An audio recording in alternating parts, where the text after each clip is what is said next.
Just go ahead and get yourself your cups of coffee, your journal, note-taking materials. Make sure you are logged in. Also, innovatorsthinktank.com will be the live stream for folks that are here and understand what we're up to. Make sure you're also in the Slack channel. So if you have questions right away, if you're not in the Slack channel, that's okay. Highly recommend that you do because lots of stuff goes on there. But you can always tag me in a tweet or DM if you hit a snag. So I'm just going to put that out there. Welcome, welcome, welcome. See all the wonderful faces. We'll get going in a little bit.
I'm looking at all the new faces.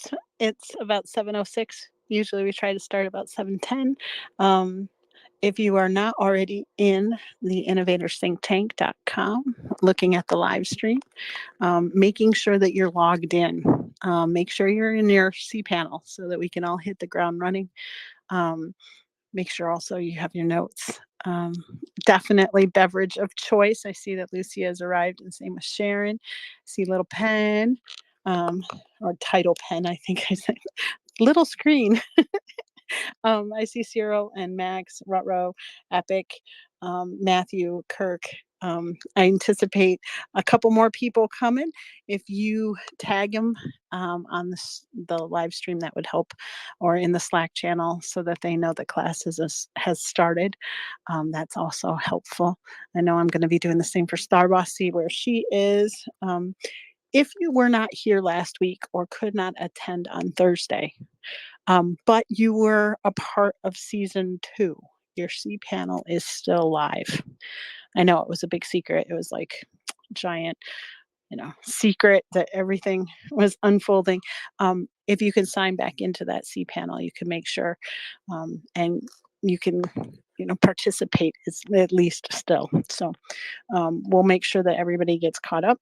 If you have any questions, comments, or concerns, you just holler. I see that Luke has arrived.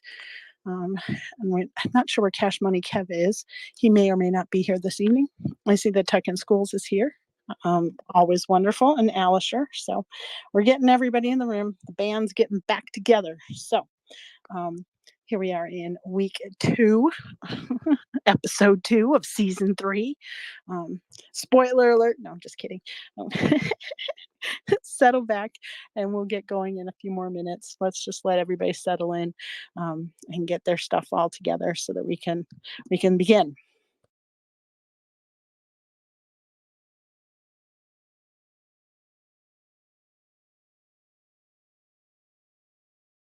Dude, I just want to say really quick to everybody who's been making these dope videos in Pixio. Oh my God, you guys are killing it. Yeah, I just had to say that. I hope it's okay that I broke the silence, but I figured if I could just mention that real quick. You guys are seriously doing some amazing stuff with it, and it's so much fun. Let's go. I just like watching Sarah's name move. I know, right? Ross ducked Sharon in created some cool stuff. Yeah. Oh, go ahead. it was so much fun this morning. Ross ducked into Starboss's space, and okay, all attention span left the room. I'm like, ooh, buttons to push, ooh, new stuff. It was tough. It was tough to look at that, but yep, Shiny it was very name, cool. shiny name. It was It was totally great. shiny. Yep, Oh, very I'm good. sorry I Very missed that giddy. space earlier too, Starbucks. Oh, I Starboss gotta. has her space every morning. It's part of what she does so that she What walks time through is her it, journey. Starbucks? I do What time is it, believe Judah? it starts at 10 a.m. Eastern Standard Time. And so, if you do have the opportunity, she's one of our folks in our class, and her space is actually working through her journey in regaining her life after having a traumatic brain injury. So it's always a very interesting conversation. Sometimes it goes off the tracks. Sometimes we just laugh and joke and have a wonderful time. So if you ever have an opportunity to come, everybody is always welcome. So I think she was on episode 246. That's how many days that she started counting. She's been active on Spaces for over 3 years, working on how to actually learn how to talk all over again. She started attending Spaces just to listen, and then regained her voice.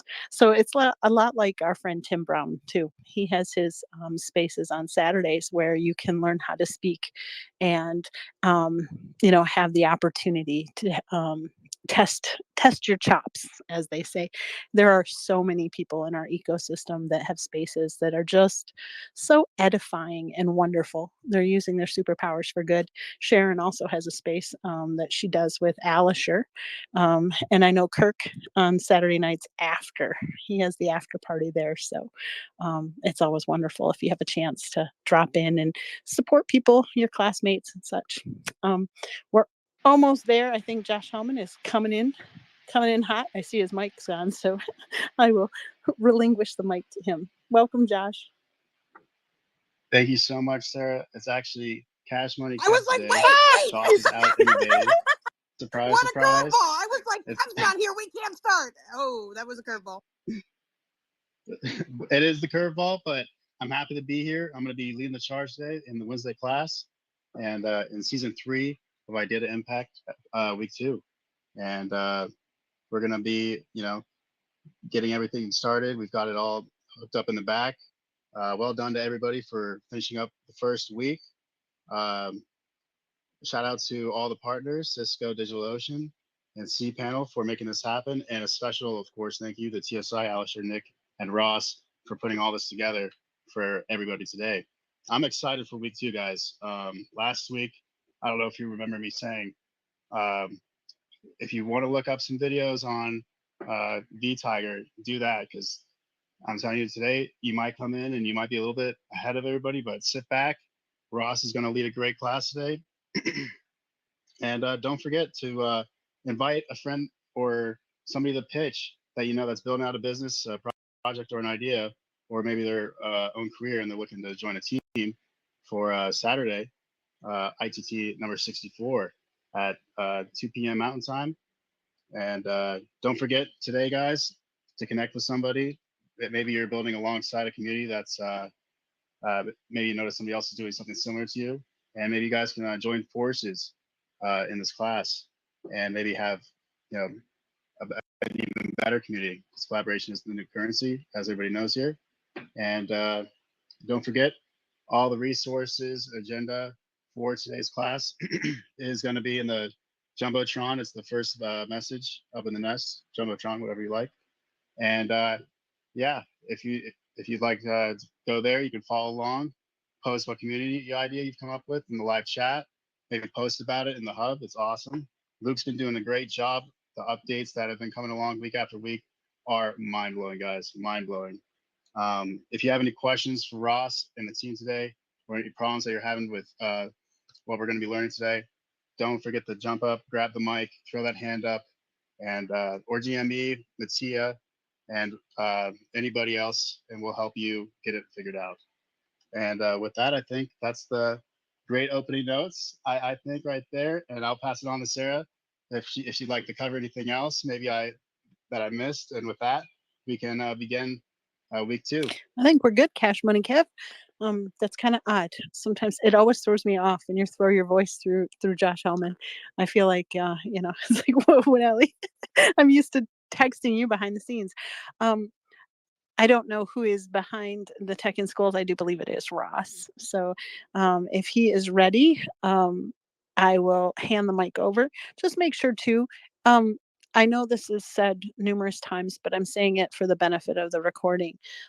For those of us and that's us meaning Sarah, that needs a little bit of help every once in a while, because I teach a lot of classes, but I also take a lot of classes, and so when things are complex or there are lots of steps, I try to take screenshots real quick. And then if this is definitely something that I'm going to be using again, which I am, because I want to have my WordPress blog and I want to have all the bits and pieces, and I want to be able to be self-sufficient as much as possible so that I can kind of sit back and go through it. Some people really get a hold of things using the video, and they can stop, pause, and yada yada. For me, sometimes it's just easier to print out and screenshot, or print out the screenshots and have a wide margin so that I can have my why on the side.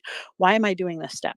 Well, this step connects to the yada yada and this, so that I understand where all those connections are. Because if you're just pointing and clicking and following through the motions like that, you're not going to remember it. It's just like algebra class or calculus, where you had to remember the formulas or the basic materials to pass the test.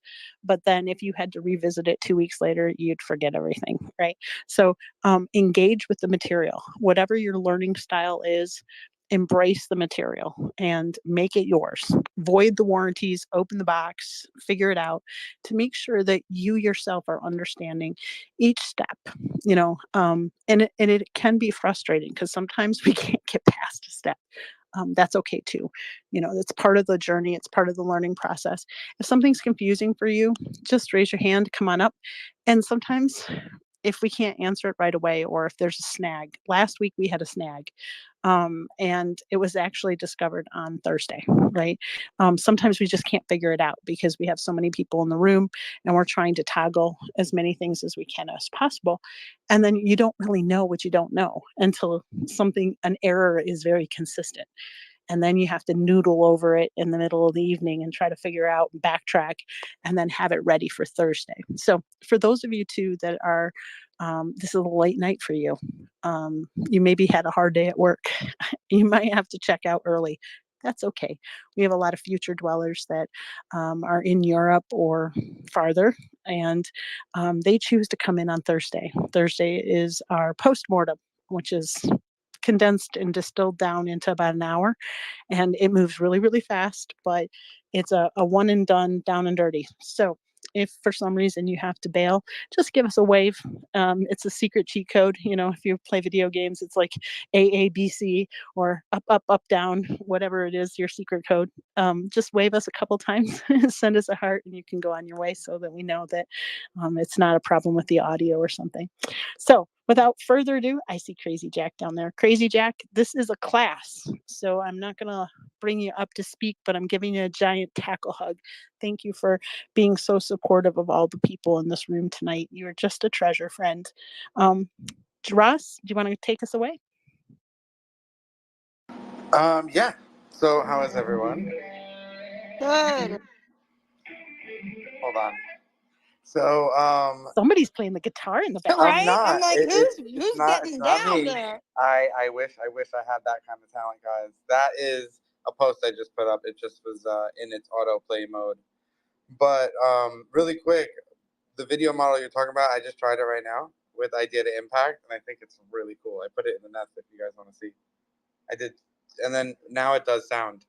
Can you guys imagine if you're making like a website and then you could just make a video with sound out of nowhere of a guitar playing a guitar playing lion or a roller coaster of the future? It's crazy.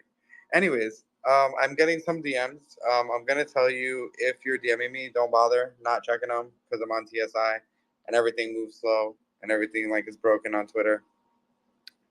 Go into Slack, into general, be like SOS and tag Alisher. He'll see it. But DMing me on Twitter is definitely, I have like, it's already 12 of them. So I obviously can't look at any of them. So if you need help, it's available in Slack exclusively, right? Not in DMs. Time to clone Ross AI style so that we can get all this. First of all, you guys would destroy an AI. The questions I get. So can everyone log into their cPanel? Do a thumbs up if you're logged in and ready to go.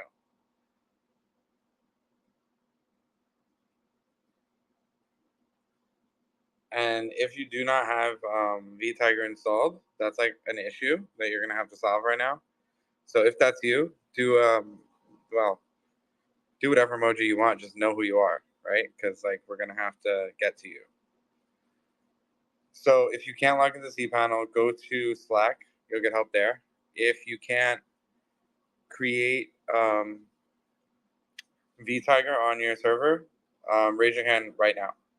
So I'm gonna let you guys do that while I finish setting up. And if you have no idea what's going on, also raise your hand and come say hi, because I feel that. And then I'll explain what's going on and what we're gonna do today.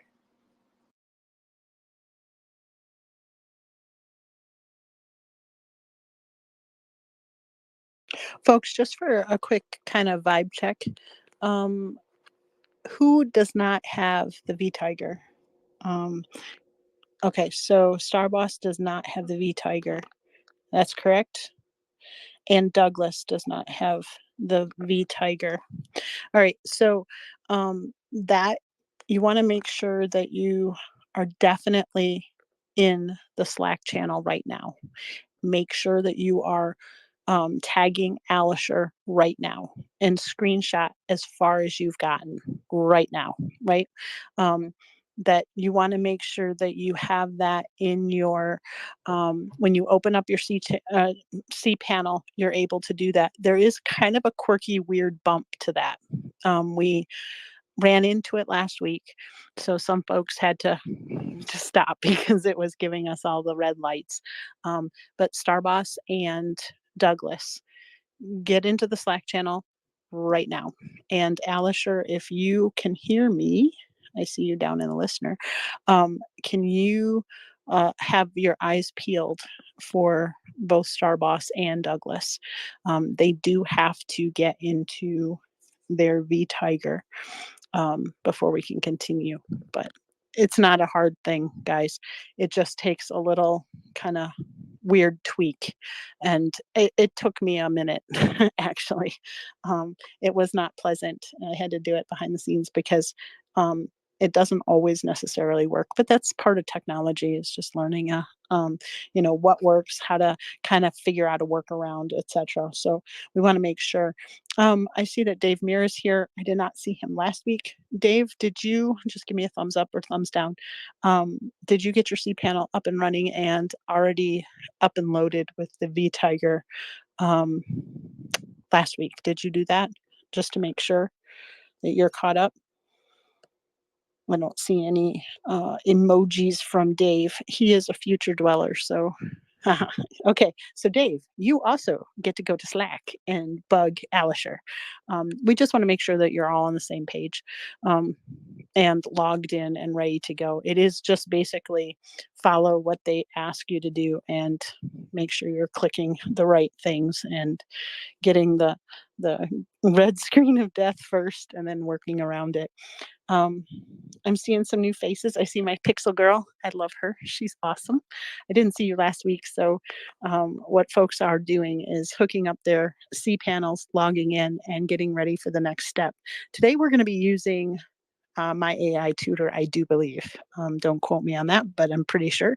We're going to be using AI to do the give us the mechanical advantage. It's going to do the heavy lifting for us non-coder types. So if you are not a person that has my AI tutor, today is going to be a little tough for you, but it's not impossible. It's just going to have some workarounds. I highly recommend, if you do have the means and the ability, my AI tutor is going to help you tremendously, just because of the way that the ecosystem works, right? So it's going to help you out in ways that you can't imagine, especially if you're not a coder, which is what we're trying to figure out how to do this. Okay. So I think we have everybody. I see that Nick's arrived. I see Oxygen. I haven't seen you in quite some time. I have some other listeners down there. I want to wave to our young maker friends. We have a lot of high schoolers that attend, and they're mentors. So a lot of times they are not behind PFPs. They are in our listener audience. And I just want to say thank you for showing up. If you have any questions, comments, or concerns, remember to put the oxygen mask on yourself first. The exits are here, here, and here, and you can tag me in the mainstream or in the bubble. Ross, are we good to go, friend? Yeah. So I'm gonna delete mine, I think, and restart. But basically, if you have vTiger, everything I'm about to do basically kind of doesn't apply to you, unless you want to reinstall it, because that's what would happen. Does that make sense? That's kind of like wah wah wah wah wah. So yes, it does. If you have vTiger right now on your server and you don't want to follow these directions, because then what will happen is you're going to get a second one. So odds are you've already created a subdomain and mapped it. If that's you, what we're doing doesn't matter right now for the first part. What you want to do is log into your vTiger. If you can't log into your own vTiger, well, then you have to delete it and you have to restart, because honestly, that's the only way. Folks, remember, last week we had a number of folks. I was one of those people, so do as I say, not as I did, where I just clicked through thinking that my password was going to be saved on my behalf by Automagic, whatever that is, and it did not. So that meant that I could not get back into it because I did not have my own password. So thankfully, a number of other people did, so that I didn't have to be the lone, didn't follow the instructions last week. But make sure that you're, we've had people bookmarking your page, right? Make sure you're on your bookmark page. And the passwords that you did put down, hopefully somewhere, that you will be able to get into your vTiger. So that's a kind of a big deal, right? We want to make sure that we are taking ownership of our experience, right? We're avoiding the warranties and know how to get into our various accounts, right? One of the other things that's really, really important while Ross is reinstalling, if you're looking at the live stream and doing all that, we are playing in TSI's playground sandbox. That means that we are, like I said last week, kind of like on the island in Jurassic Park. We have a big old fence around us, and we are all velociraptors, just kind of trying to test the perimeters, right? When you are playing in this playground, you'll have the .tsi, for instance, at the back end of your cPanel. It is because they also have the ability to get into our accounts and help us when we screw up. So basically, for those of you, another good analogy would be we're bowling with the big huge things in the gutters so that we don't go into the gutters. We're going to have our ball bouncing around and we maybe knock a handful of pins and get a score on the board, but we're not going to completely lose the game because we do have bumpers in place, right? So if you have clicked ahead, because some of us do that. We are all non-traditional learners, doers, because entrepreneurs tend to be those kinds of people. And you wanted to move ahead. And for some reason, you have gone outside of the parameters of our Jurassic Park. That means that you've put in your credit card or you have bought a cPanel. Don't do that. That's not what we're supposed to do. Your digital backpack already has your cPanel in it. That's a very expensive piece of equipment in your digital realm, right? You want to make sure that you are following the directions that Ross is giving you. Because if you're going outside of that or trying to click, click, click, click, click, and move ahead, you're going to fall. You're going to fall outside of the parameters and you're going to get yourself snagged. And sometimes that means that it's very difficult for the guys in the background to help you. So we have Cash Money Kev at the helm. We've got Mattia. We have Ross all in the room, and we have Luke. So we have multiple people working on all of the different streams to try to keep you on the island, okay, and playing well in the sandbox. So without further ado, I just thumbs up Douglas, Starboss, our third person that I'm looking for to make sure you have all of Dave. Dave. Yeah. Yes, it was Dave.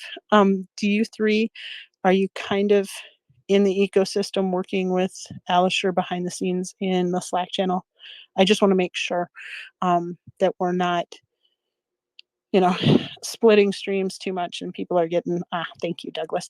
And Douglas, when you're going through it, one of the things that is really helpful is, if you can help somebody else. To teach is to learn twice. So if it clicks with you and you totally get it and someone's really struggling, help them. In your helping them, you're solidifying in your head how it goes. And all of us learn in different ways. So if you see someone struggling, be awesome, use your superpowers for good, and try to get them, on the same track, because we don't want anybody left behind. All right, Ross, it's up to you, my friend. So, unfortunately, I can't read minds. So, you need to identify yourself like now if you don't have vTiger installed and you can't log in. If you can log in, you're good. You need to be a speaker right now if you do not have it. Because I'm going to go through the installation process and it takes about 10 minutes, 5 minutes. So, if you're good, don't comment your link below. That's crazy. It's public. But you can take a screenshot of the dashboard. That's cool. Or you can just not say anything or say it's good.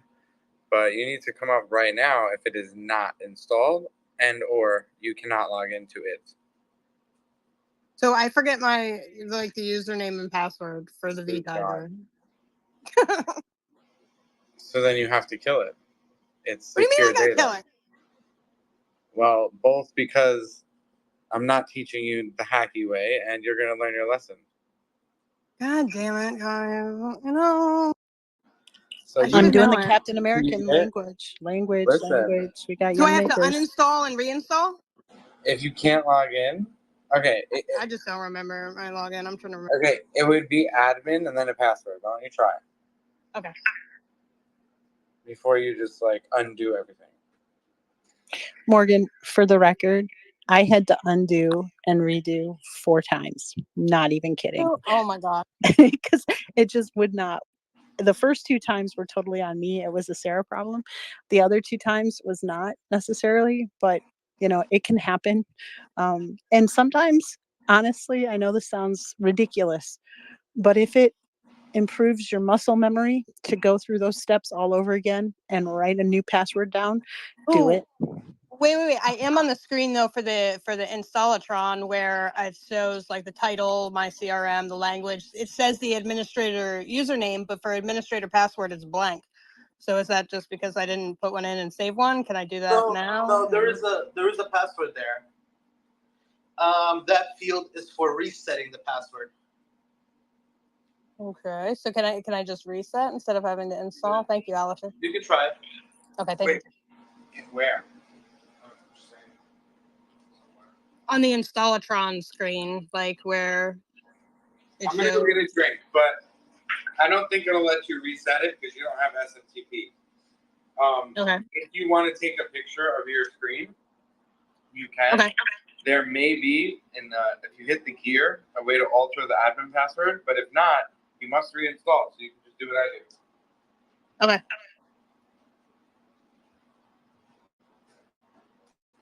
And yeah, last week was actually not a Sarah issue. It was an Installatron issue, which is Russ is going to show how to like get around it and manually install vTiger. Yep. Which is not that difficult. It's just a few extra steps. I would say it's even easier than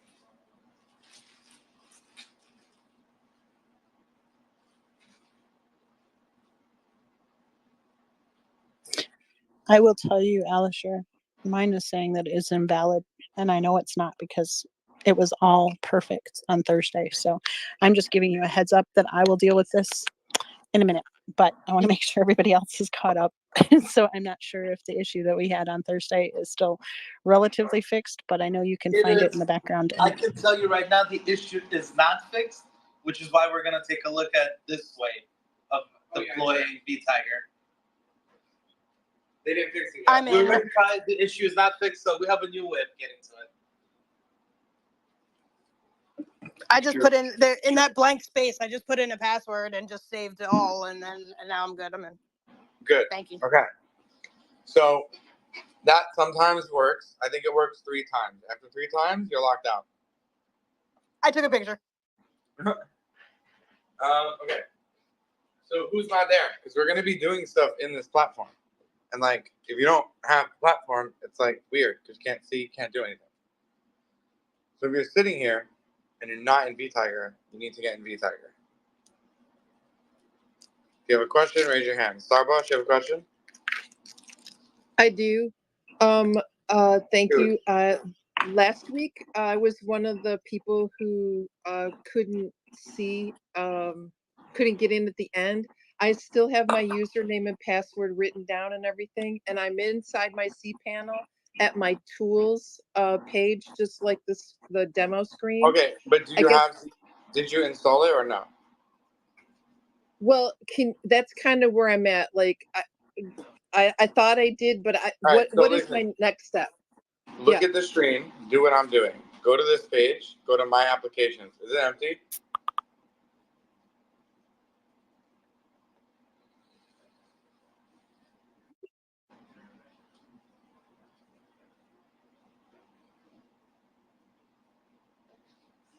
Is it empty here? Look at stream. If yours is empty, we're gonna do it the other way. No, it's not empty. What's It there? shows me my my TSI program org, Yeah, my but admin, my WordPress. any vTigers or no? Not that I can see. It's like no, Okay. not that I can see. So hold on. I'm searching here. Okay. I'm going to take a little peek into your cPanel, and then we'll get you all set up. Okay, so let's go to applications. No vTiger. That's good. Perfect. Okay, let's go to your file manager and see if it's been set up. No. Great. Okay, so look at the stream. I'm in your account, so like you don't have to do this. I'm showing you. You ready? Things are just gonna happen. Yes. Watch. First, we're gonna add a free domain because you can create domains off of our domain. So if you like cPanel, not cPanel, CRM, and then the rest of your domain, right? That's okay. We're gonna submit this. This is gonna create a domain for you. That's step one. Step two is to go to that domain, and we have to use the file of vTiger. So we have a file, and if you need this file, you can head over to Slack. I'm going to drop it in Slack right now in Idea to Impact. Hold on. Drop it here. So if anyone needs the latest file. Nice. I see your screenshots. It's good.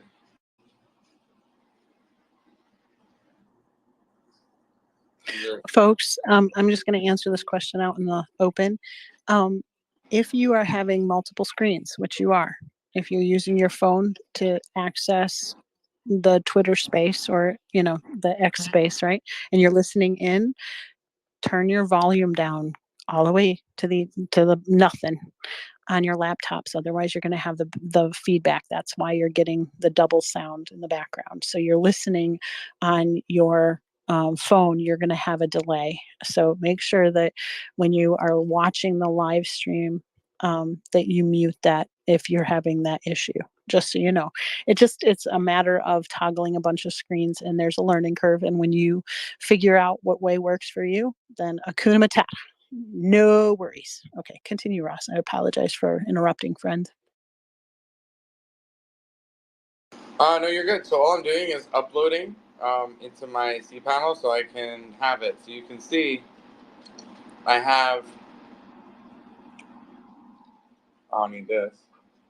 I have the vTiger that I downloaded. Now check this out, Starboss. Go to the URL when I tell you, okay? So if you look at the stream. This is going to be the installation process. It's not hard at all, guys. Watch. First, extract folder. Super easy. And this is the manual way in case you have an issue. Then you would go into this, select all, and just move it.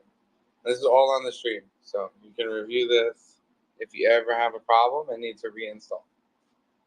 Now that this exists, I can go here and click this. And there it is, ready to be installed. The only thing it's missing is a database. So we're going to be super lazy, but also specific. So we're going to make something that always remains the same. So you can see, how does that already even exist? That is the craziest thing. Hold on.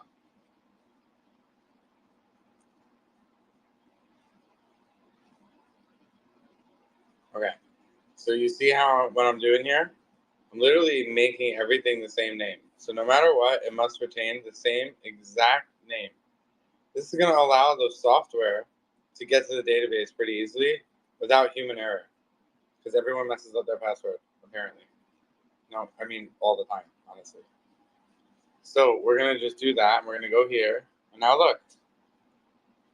I'm accepting a license. Now it says, and this is this is actually really important. So a lot of times the installation will fail or this will fail, and it's because of numbers.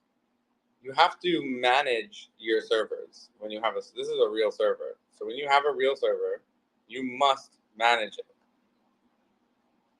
And by manage it, I mean you have to set up the things. So for example, this needs more memory. to run. So we're going to head over to here. We're going to change it to 512. This is called multi-PHP.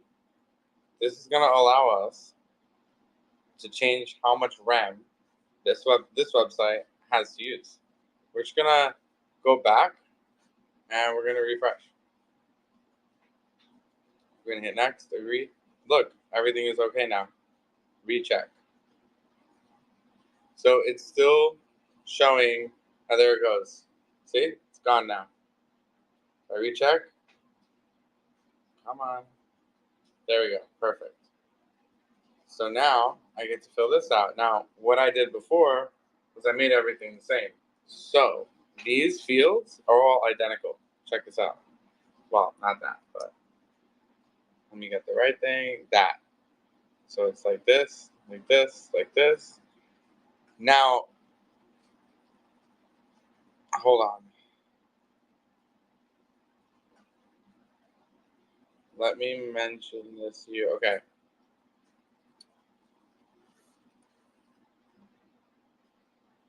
So I sent you the password. So the password will also be the same, by the way. So you can always change that later. Now you are administrator. We'll just give you your name. I don't know your name, your email. Can you send me your email? No, I can find it right here. We'll just steal that. Put that here. This looks good. So again, admin, and then this password. So if I hit next, it's going to work. I'm just doing a vibe check, making sure. Are we all on the same page now, friends? Give us a thumbs up. If you're struggling, I need to see your hand waving. I see that Dan has arrived in the room. Happy birthday, Dan. I hope that you Happy have birthday, Dad! many, many more. Okay, friend?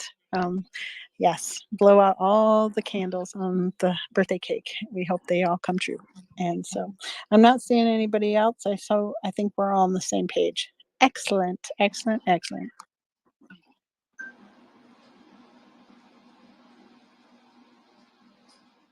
And then this, it takes a few minutes, like 5 minutes. So Starbucks, you're good. I just literally walked you through it live on your server. Anyone else have any questions? Because everyone in these classes at this point, you should have a server that you're logging into. If you don't have a server, that's an issue. You just gotta let us know your email from when you came the first time and we'll sort it out.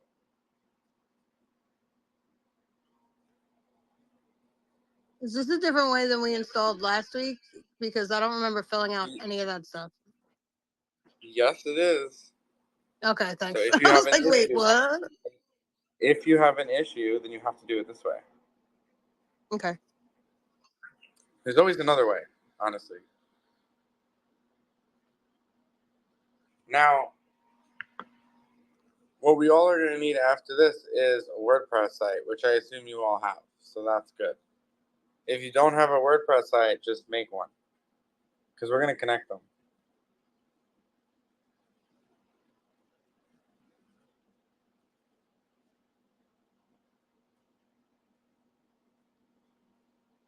Okay, hold on. I'm going to let this go for another minute. Then I'll refresh.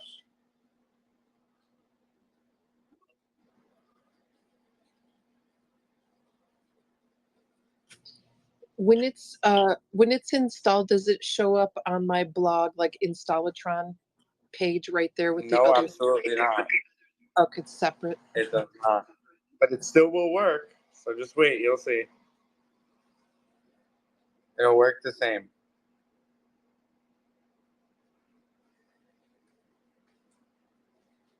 Okay.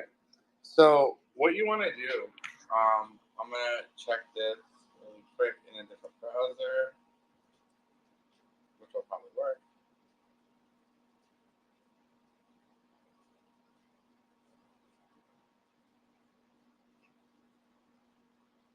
Yeah, that was close.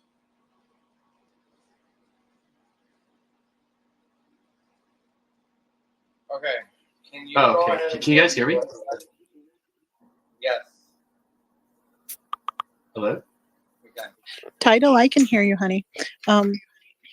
Did you have a question? We want to raise your hand right before so that we don't have the feedback in the recording, okay? Uh-oh. Audio's down. Wait a second. Title, can you hear me speaking? This is Sarah.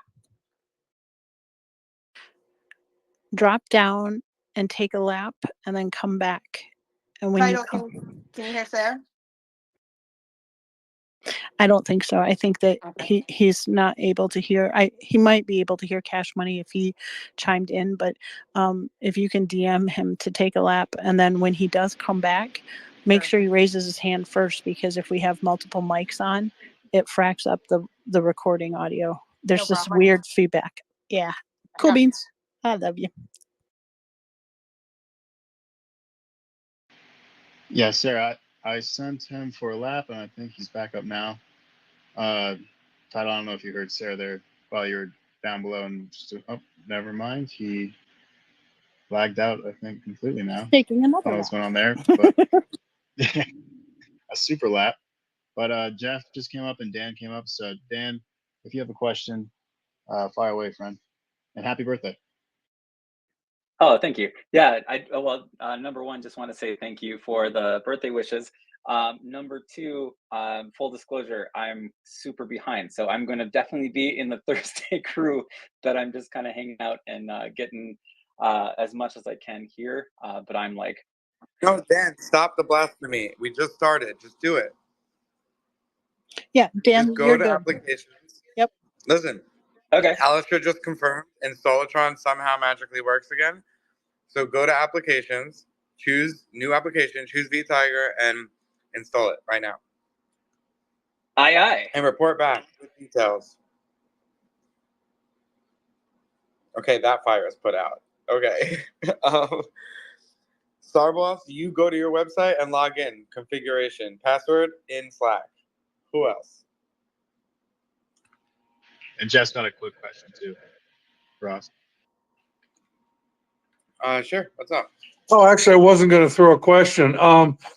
I did a couple of installs, and every time it gets up to about 99%, it'll sit and spin for up to 3 or 4 minutes before it finishes.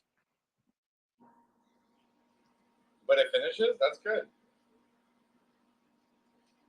Is yours working? Oh yeah, I'm sitting on the dashboard page with nothing on it, going, okay, when they get through, we'll get to play. Yeah, we're going to do that together right now. We're going to set it up.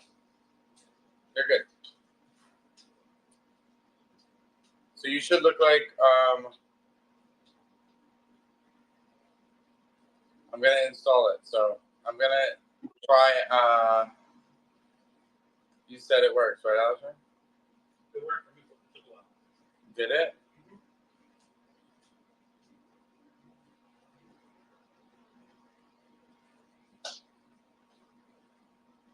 Oh, I have one. Okay. So when you log in, it looks like this. Who has this screen? Do emoji if this is your screen.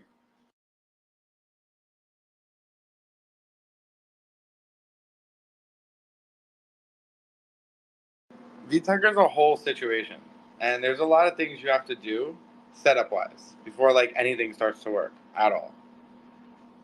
So we're gonna go through some of them, and there's a bunch. Oh, should I make a WordPress website in the meantime? If you don't have one, yeah. You do that by going to Applications, WordPress, Install. In your I was cPanel. gonna go make a WordPress website. You mean in the island, like on the island? Like in cPanel. Yeah, I mean, all the applications are Yeah. there.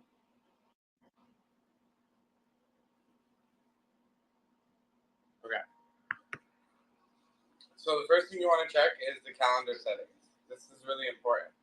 You want to make sure that it's set up the format and the location of you. So for me, this would be wrong, right? This would be Eastern. So I would go here and I would change it to Easton. Pretty easy.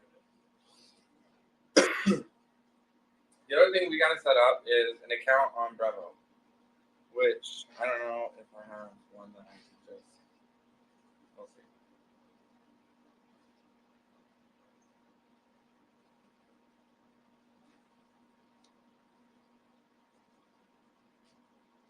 Okay, so if you have Google, for example, this is a setup step you could do.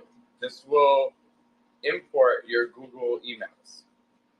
So you can sync emails and contacts and calendars. That's kind of advanced. We won't do that just yet. Then there's preferences. So you can, at this point, you could change your password if you would like. There's a lot of things you can fill out here about your organization. Most importantly is your access key. We'll need that later. And that you remember how to get in here. Secondly, vTiger is going to act as your company. So you have to change all this information. You do that by simply hitting edit. This should be you. This should be Pocket Family Enterprises. And then it should have like the name and the address. 123 somewhere amazing, you know? Postal code, random, some numbers. A phone, yes, a real number. Don't fake out your own system, guys. Don't put fake data.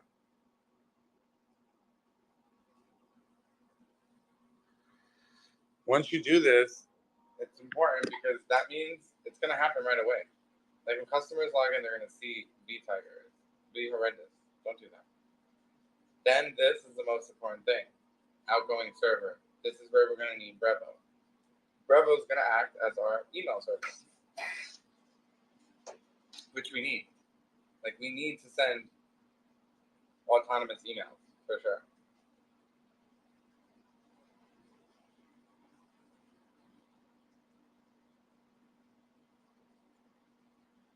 Jeff, I see that your hand is up, love. Did you have a question? Yeah, where is he getting that drop down menu?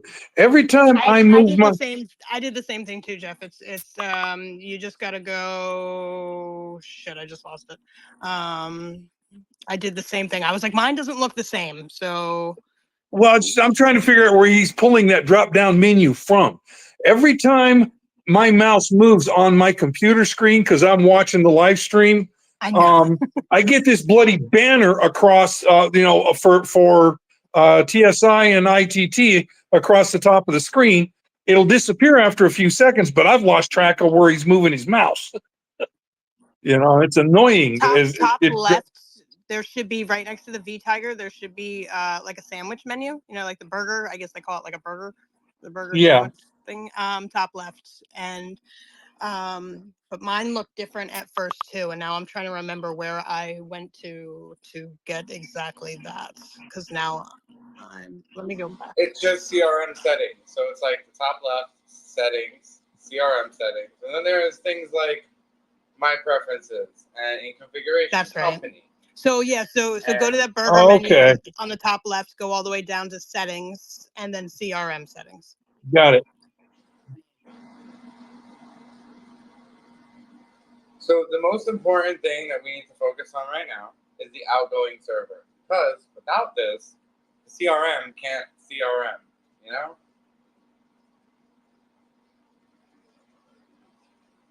So it's really important that we set up right. So configuration and then outgoing server. Yeah, so the outgoing server is going to allow us to send emails to and from our clients.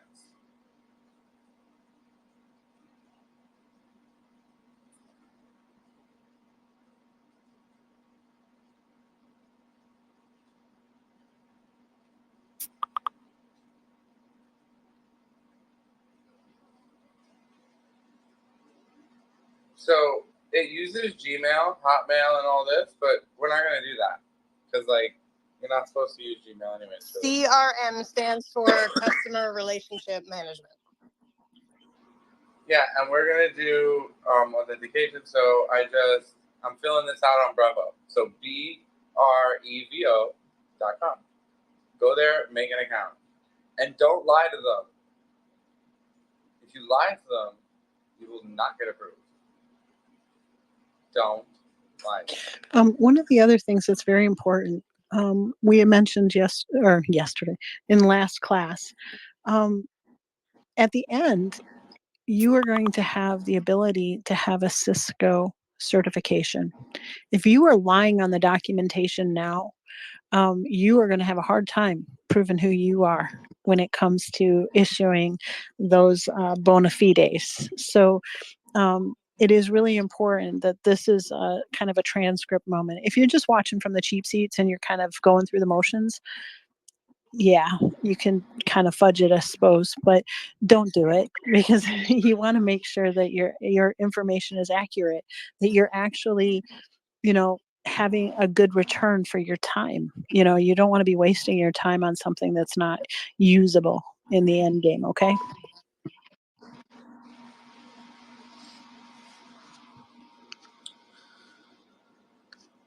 So I'm getting some DMs. I'm going to quickly explain what Brevo is. Brevo is not my company. I am not affiliated with Brevo. They're just a free email server that allows you to create automation and have a newsletter. So all of you guys that have like newsletters, it has that kind of stuff too. It has campaigns and contacts, but mainly transactional APIs, which is what we need. So what you want to do is sign up, give them all your real information, and you'll see that you get information. So what I'm going to do is take my API. I'm just going to slowly start moving things over. Ross, So before you can get see- too far into it, Sharon, did you have a question right now where we're at? I just Well, I'm going to go back. So no worries. We've got just- Sharon and Kathleen, so just so you know, Ross. Go ahead, Sharon. don't have the company name. We have to do this right now. Whoa, your mic is really wonky. It could be just a Sarah problem, but No, Sherry, yeah, it was really hard to hear you, huh? Yeah, your mic is wonky. And about now, is it better? This is what it sounds like. Wah, wah, wah, wah, wah, wah, wah. No, not better. Okay, I'll come down. Yeah, if you're using earbuds, it might be that the battery's dying also. That sometimes happens. Kathleen, your hand was up too. Did you have a question, friend? Yeah, so mine was working last week, and now I'm at the vTiger username password all of a sudden. I thought I set that up last week, but maybe not, but I don't know what to do No, here. it's not a you problem. I did the same thing. It's a wonkiness with vTiger. So make sure that you're in the Slack channel also with Alisher. Well, if you have vTiger installed and you have logged in, then yeah, it's definitely your problem. And you have to go to settings. Someone did this just now. I'm not sure who did. Who did that today? Well, I'm not positive Who was it, because me? it was a week ago. I just thought everything was working great, and now I'm here and everyone's moving ahead, and I don't know what to do. So is there something in the Slack channel? where Was I it the can- password, Kathleen? Is that what you said? Yeah. So It I wants just a username and password. So do I use my Kathleen at TSI program as my username? your username is Just blank too? Yeah. It's just admin. Okay, admin and then create a password. That's what I did. Yeah, mine was. No, you got it. No, you're gonna confuse her even more. So the username is admin, and then there's the password. Try that. If that doesn't work, Morgan, can you show her how you changed it? Sure, but my username was First, there to get now. this work, try using admin as the password. As a username and as a password then? Nope. Okay. If they're both blank, Kathleen, just just put in admin and then just make a password and do save all. My Okay, admin, yeah. Username, admin, username, and then create a password. Is that right? Correct. And then do save all. Thank you. Got Try it. that. Yeah, because my admin wasn't blank. I mean, my username wasn't blank, but it wasn't admin either. It was just a mix of letters. So I don't even know whether it was there, but my password was blank, and I just made one and then saved it, and you should be good.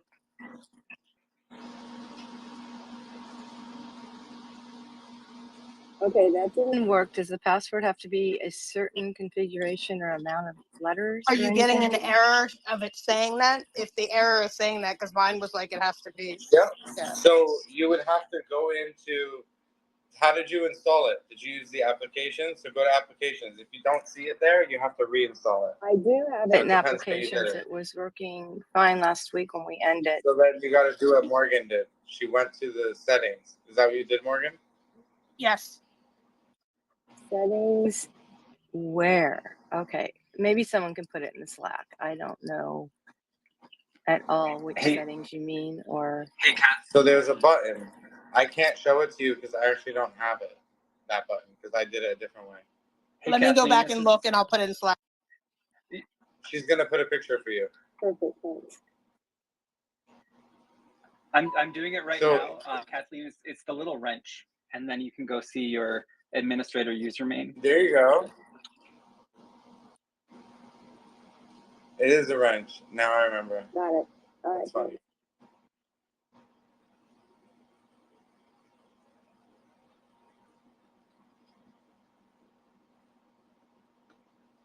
So let me know if that works. If you still can't get in, that's not good.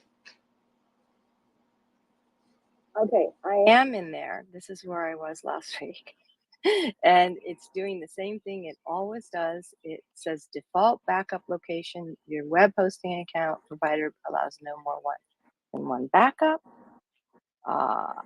Choose a new location. So it's got a Mine normally says administrator that too, and I name, just ignore. but nothing works. So I don't know where to go from here. It has a new administrator name in there that I've never seen, and no password. So put a password. And then Yeah. it'll work. Now make sure that you take a picture or write that down. That because mine was a weird letters too. It was like something awkward that I'd never seen. It wasn't admin, and then my password was blank. So just put in a password. I think it's got to be more than 8 characters, and just strong. And then do save all. Did you change your username to something you recognize, or you left it? I left it. I just left it. And I took a picture. Gotcha. So use that username then. That's what you got to do. Gotcha. Thanks. So you just got to remember this stuff because it's actually like really kind of like secret data that you're not supposed to ever like go away. Ross, I just want to say the problem is that in the beginning you told us don't ever change your password or you'll lose WordPress. Yeah, well, you have to now because now you're doing something. Okay. But that's So the rules have to be broken now. all right.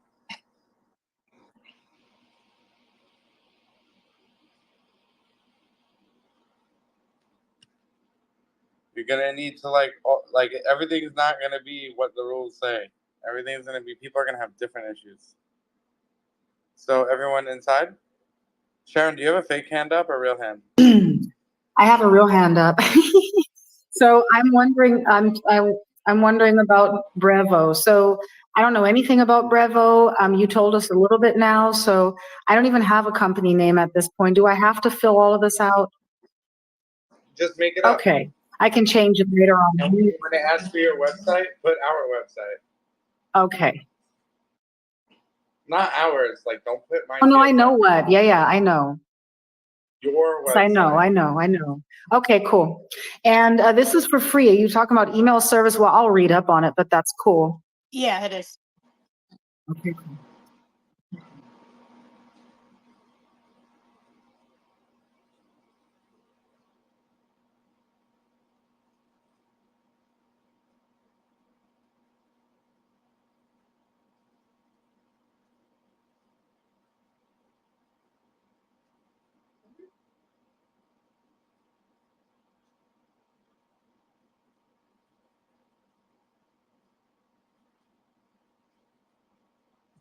You have another fake hand, or is Dan's hand up? Is that a fake hand? Oh, that was a real hand, but I didn't mean to have it up. So Sharon, if it's any consolation, I don't even have him as a speaker, so it's no hand and no speaker, so it happens. I love this. Oh man, spaces. Elon, come on, fix this for us. Elon doesn't care though.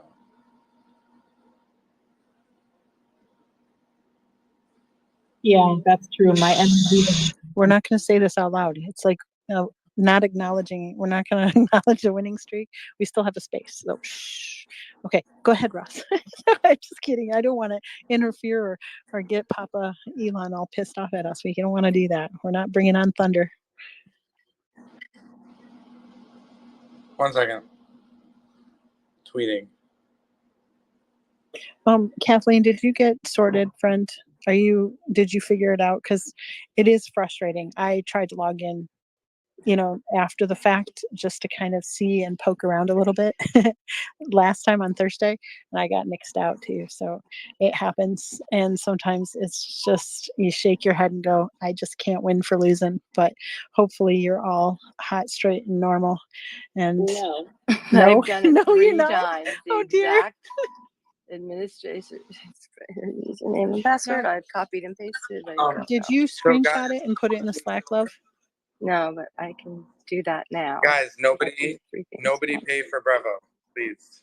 It's free. Click the free one. Dan, if you are in the same place that Kathleen is in, could you do me a solid and see if you are recognizing her screen? Thank you, honey. You're toggling all the balls in the air, and I never want anybody to feel like I'm pawning you off on somebody. I hope that that's not the case, because sometimes, I'm oblivious, and after the fact, you start thinking about it in the middle of the night, and you say, "Oh my gosh, did I hurt my pocket family in some way?" It's just one of those things that if you understand it and you can, help somebody else, that's huge, because there's so many people in the room, and we want to make sure that, you're getting the information. And sometimes you're looking at a screen, and, I honestly have been in space where I'm watching Ross's actual screen and I'm trying to fix my own, and I'm moving the mouse over his, wondering why I'm not moving it. It can happen, especially after a full day's work. Most of us are tired. This is the nights and weekends slog, and it's not always fun. So I just wanted to make sure and put that out in the recording too, that we extend each other mercy because that's all we can do sometimes when you're exhausted, but you still want to build your dream. So yes, go ahead, Ross. Well, Does someone else have a question? I was just going to respond to Sarah. Yes, absolutely. Kathleen and I speak each other's language, and we are partners in crime already. I love you. Cyril, you have a problem too?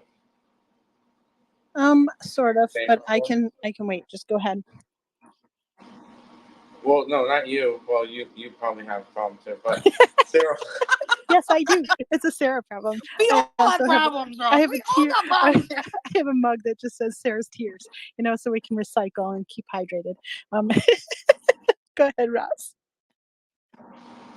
So, Cyril, we should be helping you shortly, so look out for that.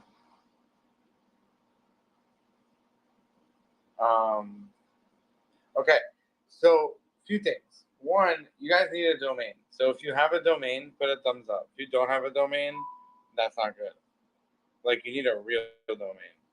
If you don't have a real domain, well, this part won't apply to you, and you will not be sending out real emails.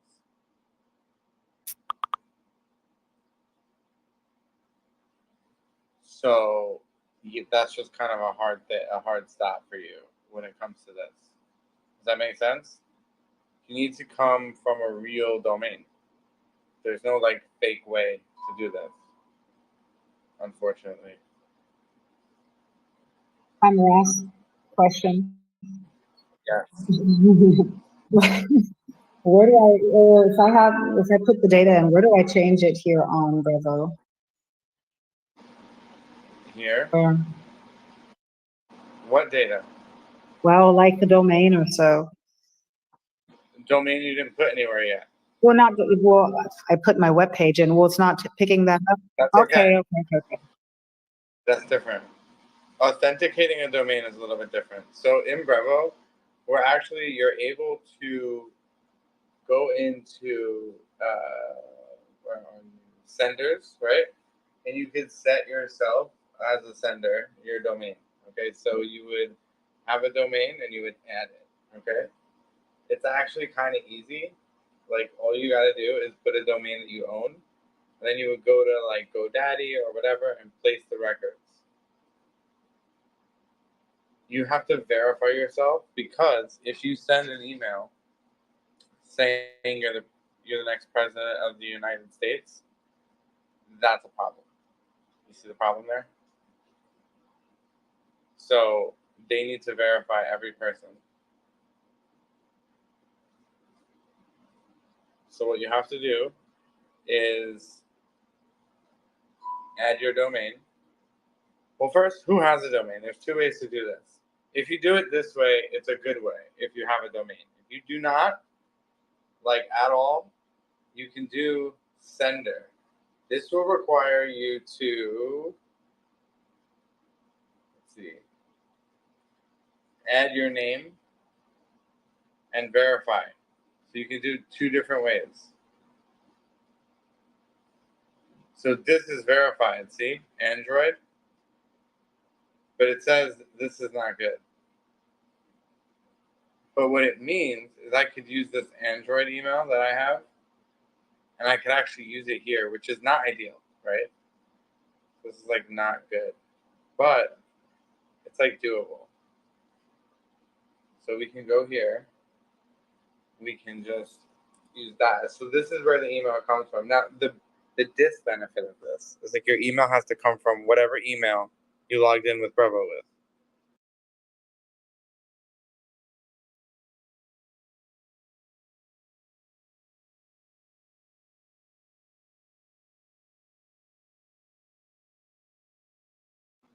That's a disbenefit, as you can.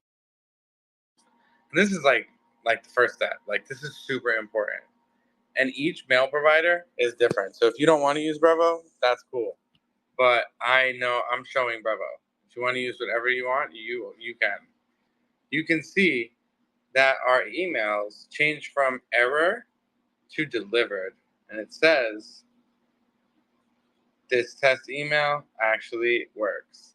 Yay! So, That's so what we it's got to do, funny. I guys. didn't realize I have a Brevo account from February of 2023 with 203 contacts in it, and I'm getting that whole like Yahoo, Google doesn't comply thing. So I'm trying to figure out where to even go to change the domain. So it involves going to GoDaddy, logging into your domain, Right. and adding a verified domain. And it will tell you what to do and where to do it. Okay. Ross, Sharon has her hand up, hon. And actually, real quick, Sarah, I don't know if you can see it. Jeff has his hand up too, Ross, and he actually had his hand up for a Nope, little I bit do not see it. I'll longer. be right back. Jeff, did you have a question about the Brevo or maybe something a little bit earlier? Yeah, I've been trying to follow along with what Ross is doing on the live stream, and I'm not sure where you're at right now. The outgoing server. Yep. That's I know where you're at. Let me finish what I'm asking. The information you're putting in there, because I've had the Brevo account since the last class session. I mean, last season. But so what all do I put in for the server name? It autofilled my login for vTiger for the user. Don't autofill anything. That's always going to be wrong. Yeah, that's what I And figured. to see what to put in, I put it in Slack. So in Slack, I put the correct setup, but it should be your Brevo information. So Brevo is going to give you a username and a password and a server name. You just have to have it look like how I'm putting it. So at the end of the Brevo, it has to be 587. You'll know if it's correct because it'll work, but you can always post a screenshot of what you're about to save, and I can verify in Slack. But basically, here's a template of what it should look like. And if you look at the screen, I'll put it up so you can see my version. Because it's not tricky. It's just it's specific. So here's what it should look like. like all said and done. On live stream. Okay, I'm looking at what you got in Slack, and what the heck is a send grid? Don't worry about that. That's the format. Look at what I have right now. That's how it should be set up. SendGrid is another Brevo, but like I'm not using SendGrid. I'm using Brevo. Does that make sense? You could use SendGrid. You could use 100 million different things, but today we're using Brevo. Send Brevo.com. 587. Okay. But again, if you don't use your domain, you must use your email, the real email. Now, like my personal email? Whatever you logged in. I don't know what you logged in as. That would be okay. No, all right. Only you know. Whatever that, look at Brevo. It'll tell you what your thing is. Okay, got it.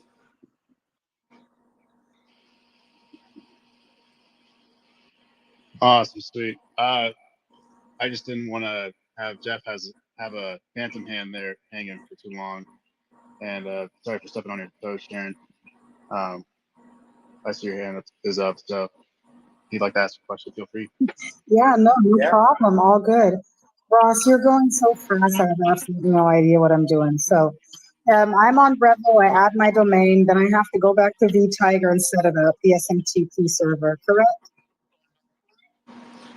Yeah. So vTiger has the server, SMTP. And then you need to basically configure it this way, the way that I have set up on the stream. And then it's going to send a test email. You know it works if in the logs it says delivered. You know it's half working if it says error and sent. So ingoing server and outgoing server, right? It's called outgoing. And then you fill this out. There's no incoming. Okay. Oh, yeah, okay. You're right. But don't make up new options. I want less options. But this SMTP, I can find that on Brevo, right? What? The SMTP URL, I can find that on Brevo, correct? Correct. Okay. You'll have your own. Okay. And the password, where did you set that? It's in Brevo. Oh, They'll give it to you. Okay. Thank you. To see in Brevo, you go to transactional on the left, and it will. No, I'm lying. I am straight up lying. Hold on. You go to the top right and you choose SMTP, and then you can kind of see those details that it's requesting. Should look kind of sort of like this. Yeah, in order to get that, I have to set my domain first, right? Otherwise, it won't even show up, correct? Is that correct? Yeah. And then and to see the password, you have to click the little eyeball. Okay. Thank you. And it should work.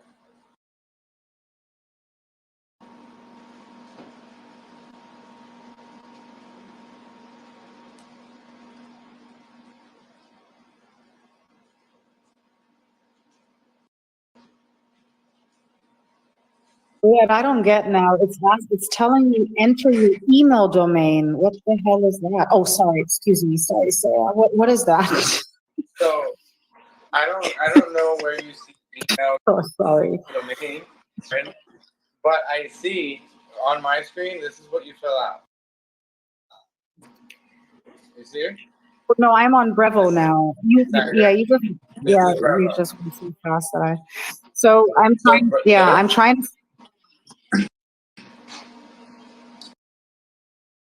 This is your username, SMTP server, then colon this, and that's the password. No, but I'm on Brevo trying to set up. I'm not supposed to add a domain on Brevo. Okay, yeah, did you do that? Well, that's what I'm doing now, and I'm asking, why is it saying enter your email domain? What is that? Why is it saying email? Okay, I'm going there. I'm going there with you. Hang on. Okay. So So you go to domains and say enter your email domain. Is that what you're talking about? Yeah, that's what it's saying. Yeah. So this would be what domain? So like SharonIsSoCool.com. Well, it doesn't matter what. Whatever domain is it going. You're breaking off. You're breaking off. Or is it me? I can't hear you. You You sound need to robot. own the domain that you put here. Okay, so now you were breaking off. I couldn't understand anything. So can Do you understand now? Yes, I do. Now I understand. Okay. So can I just So- use the LLM Insider News domain or what? Yes. Okay. Yes, you can. Without And then what it- HTTPS or with it? Do exactly what it looks like. So no HTTPS, no nothing. No HTTP at all. Just the domain.com. Okay.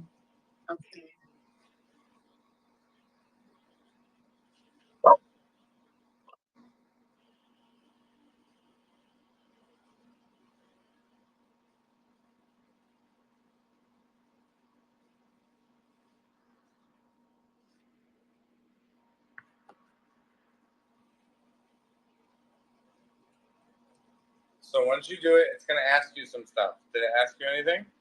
Yeah, I'm doing it. Authenticate, right? Yeah. Cool. All right. I just have to So log once in. you get all that I'll do that. working- I'll do that. Yeah. And then I can just go over to vTiger and do my SMTP stuff. Okay, perfect. Exactly. Thank you. So once you have that all set up, that's really important to make, like, if somebody fills out a form, right? Don't you want them to like get an email and then you get an email? Like, it's important. So Ross Love, Jeff has a question. sure. Jeff, is that So, audio? yeah, no, I'm sorry. I had to pick up the phone. So when I do the save on that, it tells me that it can't send an email and to go check my admin email ID. Yeah. This is very normal if it's wrong. So you have to make sure that what I have on the live stream reflects what you see in front of you. If the email from email is incorrect, then your email with Brevo, it does not work. If the password username are wrong, it does not work. And if the colon is gone, it does not work. Double check everything. I have. And then do it again. I have. And I'm assuming the username that you've got in there is the one you copied straight off of Brevo, right? Your SMTP settings? Yeah. Yeah. And I'm Copy it. but so where do I go to check the email that I set up? Because I swear I use my normal email for that. I know. You just go to Brevo and get your email. You go to Brevo and you go to senders, and then you'll see your email. So for me, it says Android. Sender. Right here. Where do I find sender? Top right.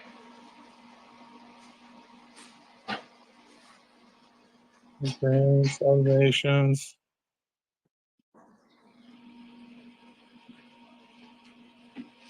Top right where module management.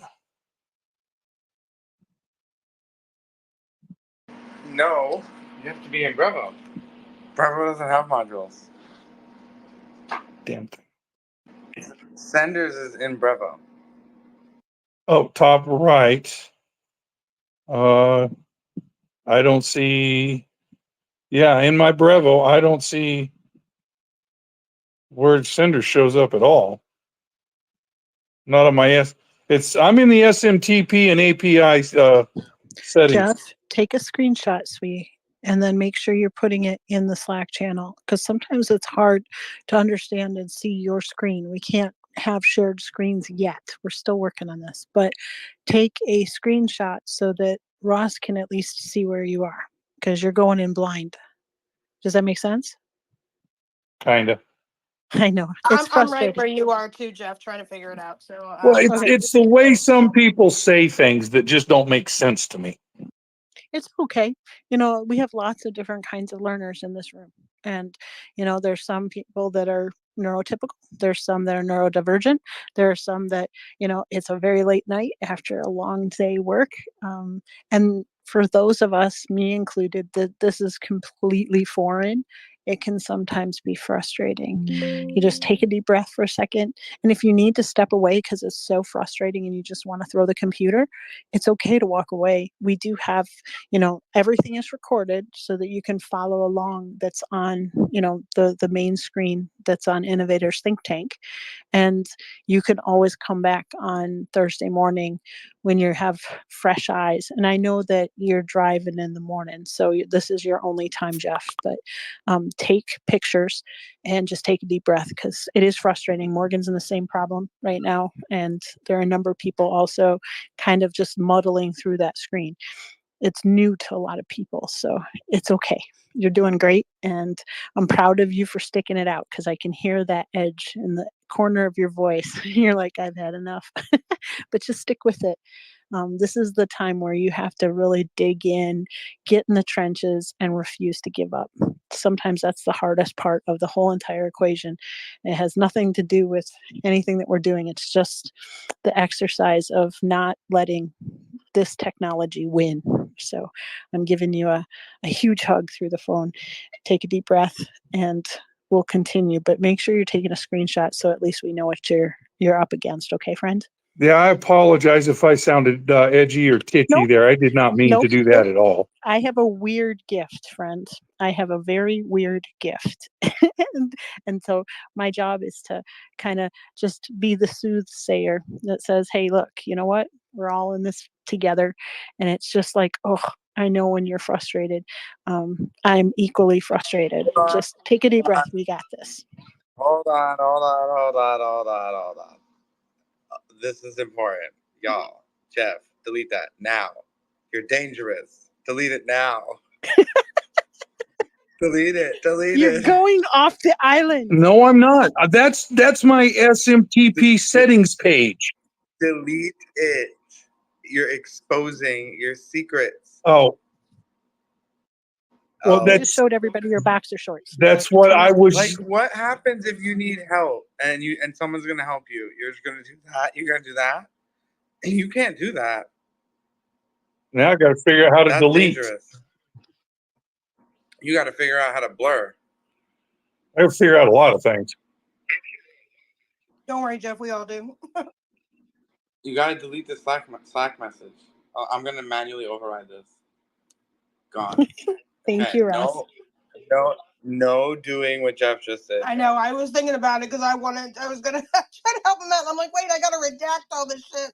Before you post, redact.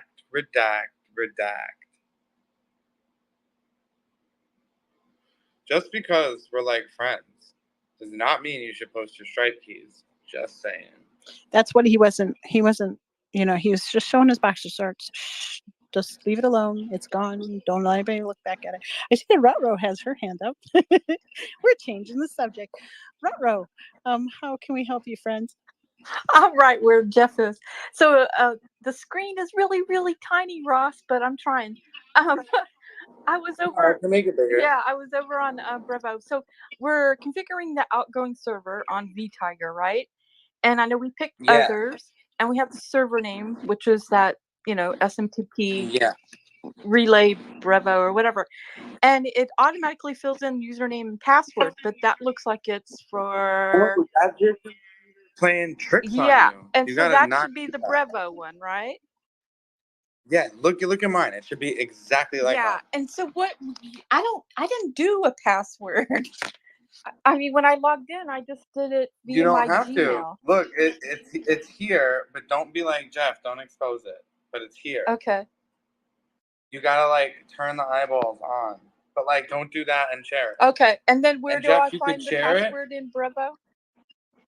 SMTP settings. So top right, and then SMTP API. Oh, that one. Oh, and okay, Jeff, perfect.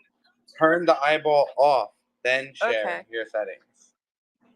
Okay, cool. Thank you.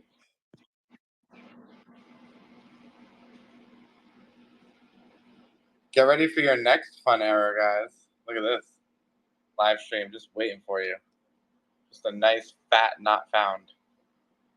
So we're gonna have to deal with that after this. Ross, you've got Sharon, you've got Jeff, and then you also have title pending. Title pending, why don't you go first, just in case you're further behind than the other two. Go ahead, friend.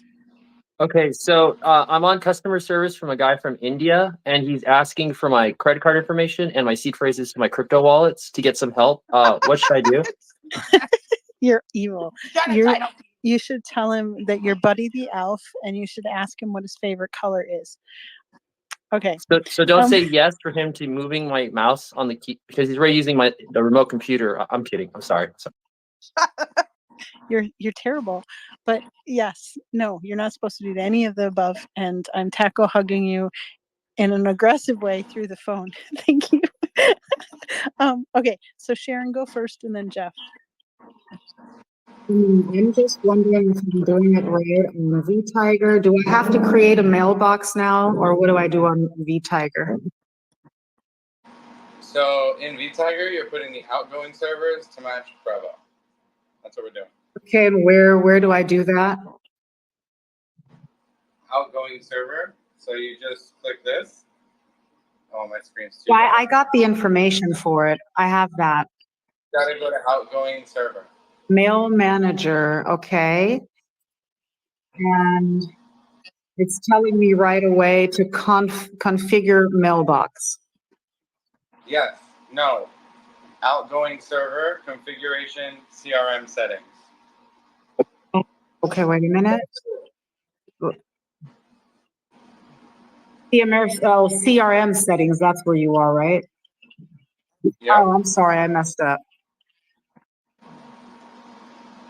Oh, and then configuration, perfect. Outgoing server. Okay, I found it. Okay, sorry. Okay, I was in the wrong place. Thank you. No problem.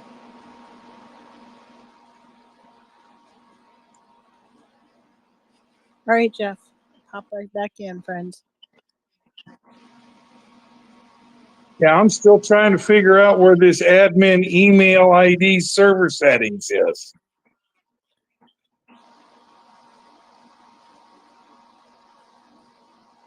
Now that's in vTiger. Outgoing settings. In Yes. vTiger. And it's saying, please check the admin email ID /server settings. So it means you, as Sarah says, fracked up somewhere. So you want to share this screen without exposing your secrets. This one I think I can do. I think it's safe. Yay. Just redact anything that looks important. Well, wait a second. With reason, because we need to see some of it, right? But not any of your secrets. We don't want to see your underwear, Jeff. This is what we do. We don't want to see that in the public square, you know, in a digital format. That's what we mean. So I'm looking at Slack. You can share it now.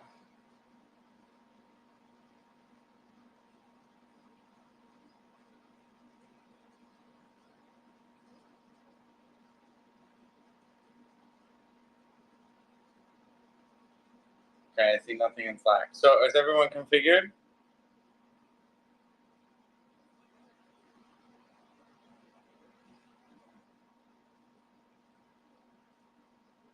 We've got questions. Rutro has an issue, and I don't know if she can raise her hand because she might be on a laptop. Well, I hope she's on a laptop, put it that way. So Rutro and Sharon also has a question. So why don't you go ahead, Rutro, because Sure. you had the thumbs down right away. Okay, so just for I just regenerated the you know, the login, the master login and password over in Bravo, and I did that, but it's still choking when I'm saving out in vTiger. So I added the Yeah, username. you just want to share your screenshot without exposing your secrets. Yeah, and I didn't really have a from email, and I don't really have a domain. So does that I mean, yeah, you do. Yeah, So, and I tried it go both here. ways. I don't have a domain. Well, you do though. So look, if you go here, right, and this is your server, this is your login, right? This is your password, and then your email, unless you have an actual real domain, it would be a sender, which is what you signed in with. So for me, it's android@mytsi.org. Yeah, I did Yeah. that, and it still said mail cannot be sent to admin user. So it's not possible that doesn't work when it's proper. So send me a picture. That's all. Okay. And I'll be able to see immediately. Okay. I just have a question. Do I have to click requires authentication in You do. vTiger? Okay. Yes, yes, yes. Okay. That's all. Thank you. So right now, vTiger has the ability to send emails.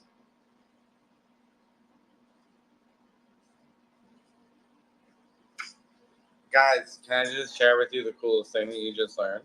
Look, there's like support tickets. And now, because you set this up, they work. And they could send emails to clients.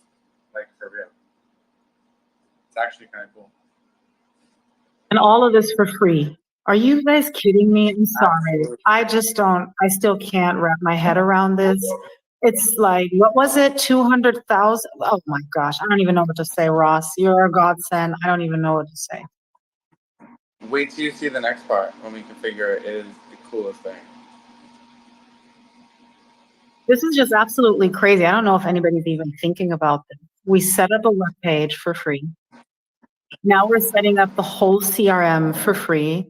Are you guys kidding me? I'm right on the same page as you, Sharon, because it's I like don't I understand. know. I still don't get it. I'm sorry. I still cannot. I think I'm feeling I'm in a dream or so. I don't know. No, it's cool because think about it. You know how much? Well, I don't know. What's that other shit that's the CRMs, all those other ones. Go high level. Go high level charges you like $500-600 a month. It's crazy. So this is awesome. Well, you're trading off. It is for free, but it comes with the struggle, right? And the struggle is that you have to learn how to do it yourself.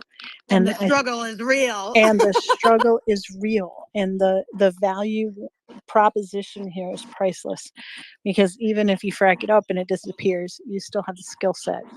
So as you're going through this and you're learning these new skills, these are valuable arrows that you have in your quiver in terms of how you're going to be building out your business models, your business in general, whether it's a service or whether it's an actual product, right? And that is one of the things that, if you have unlimited resources, you can pay someone else to do this, but that means you don't have the autonomy to change it up and pivot when you need to. And in this day and age, the ability to pivot is key, because if you have that moment of friction or arbitrage and you're able to jump on that, whether it's a meme that's going viral and you want to build a shirt, or fill in the blank, the ability to jump on an immediate zeitgeist puts you monumentally ahead of your competition. And that's the important piece of this puzzle, is that when you also have the mechanical advantage of AI, you can literally create instantaneously, whereas other people are not going to have that first mover advantage. That first mover advantage is priceless. So yes, there is a struggle, and yes, there is a cost. You're not going to sleep very well tonight if you don't get it right. You're going to get up first thing in the morning, but that's one of the things that entrepreneurs do. They do the things that other people won't, so that they can live the lives that other people can't. And that's just the way it is. All right, so continue, Ross. I messed up. That was How do you make a calendar? Go ahead, Tim. It's telling me now that mail could not be sent to admin user. Please check the admin email ID server settings. I would say share your picture with me. Okay, I will.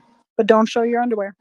No, I Unless won't. it's cute and Do I? cuddly, in which case, go ahead and flaunt it if you got it. But No, Sarah, I think it should be show your underwear, just don't show your butt. Like, that's no, we're not going to say that. We're just, this is one of those things, and I'm this is joking like behind the underwear, scenes with some of our high schoolers, right? One of the biggest fears is, that you're public speaking, that you're either naked in public speaking or that you don't remember your locker combination, right? There are a couple fears that are legit and that everybody in this room can kind of, wrap their heads around. If not everybody's seeing your underwear, it's like your mom says, hey, make sure you always have a clean pair in case there's an accident or something. There is some wisdom there, friends. There are some wisdom, especially when you get older. I guarantee it.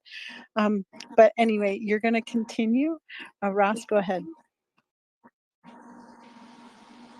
So if you have issues at this point, you want to share a screenshot with us and we can see it in Slack.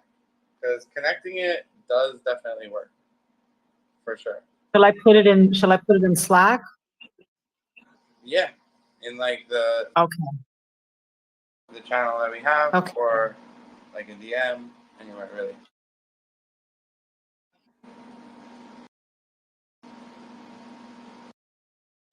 Be able to see what the issue is.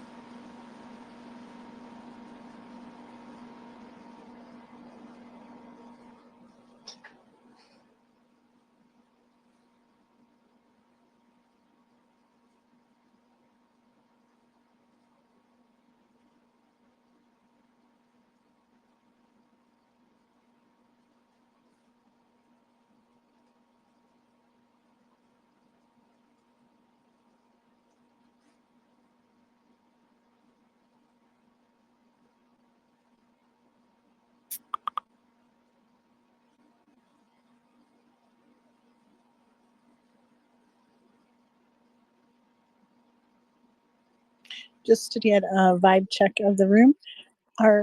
Everybody, how are you feeling? Are you all caught up? Do we have a thumbs up, thumbs down? I see that you have a question. Dan, go ahead, honey. Dan. Hey, yeah, my vibe check is I'm driving right now again because my wife needed to have me bring her car keys. So one of those, getting older moments. But just kind of a question on the setup. I got as far as the email client setup, and this is something that this community that I'm building, I want to do for David Z Foundation. How much access do I need on the ready to the GoDaddy account? Is it just like this initial setup, or and maybe this is maybe a question I can ask later too, but that's the biggest thing that I have right now, that when I get back I need to just kind of set everything up as the foundation, especially all of the information that it's asking for in vTiger. So like, that's my question. How much GoDaddy access do I need as the administrator? I think just to go to the domain. That's it. Okay, cool. That I can get. So it just it helps you connect, so you can see and send and manage email. That's all. So earlier you were saying something about that email in the outgoing server setup, about unless you said to use the phrase unless you have a domain name. Okay. Yes. I do have one, but I don't know where to put that in. And if that's the case, what do I do with the from email? Leave it blank? It's your Brevo email. Whatever I use when I set up the Brevo account, right? All right, Kirk, yours is good. Yes, Okay. you. And Sharon, you're missing the colon, and you're missing the email. Okay. What did I do wrong? What email? You're missing the email, and you're missing the colon, and the number. What colon? What the email? I thought that's smtp-brevo.com. That's not the email. No, your email that you use to sign in to Brevo. That's so funny. Okay. And colon, what are you talking about? Look at the stream. Oh. So that's not a dot. Oh. That's a colon? Like 2 dots? It is most definitely not a dot. Okay, 2 dots, that's like the time. problem. Oh man, I think I can't remember. I think I signed in with Gmail. Oh, okay. Oh, I forgot that. Okay.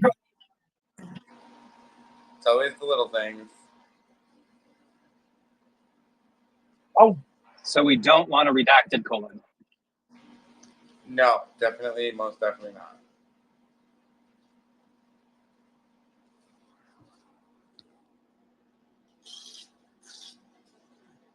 Colons, capital letters, spaces will be the bane of your existence.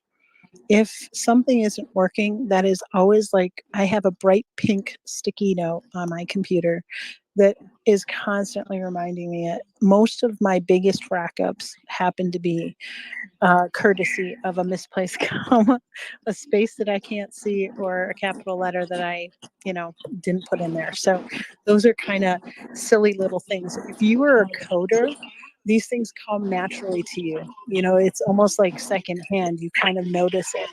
But if you're not that person, those are the things that you don't have it on your radar to look for. And you have to kind of train yourself to do that. Go ahead, Ross. No, so are we all good? I'm seeing a lot of people it's working. So we're gonna move on and learn a little bit more. It's fixed. It's fixed now. Thank you. Oh, Jeff.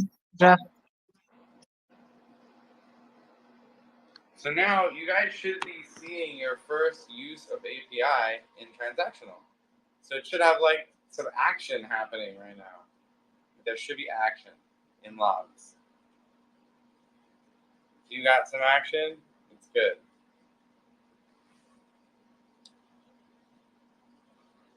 Are we ready? Because we're done with Brevo now. Okay. So there's a lot going on in vTiger, and of course, we're not going to cover everything. That would just be too crazy. But what I can tell you is it is completely malleable. What that means is, you see how there's all these things here, right? Let's say, I wanted to make a new one. You literally could. You could even change how these actually work.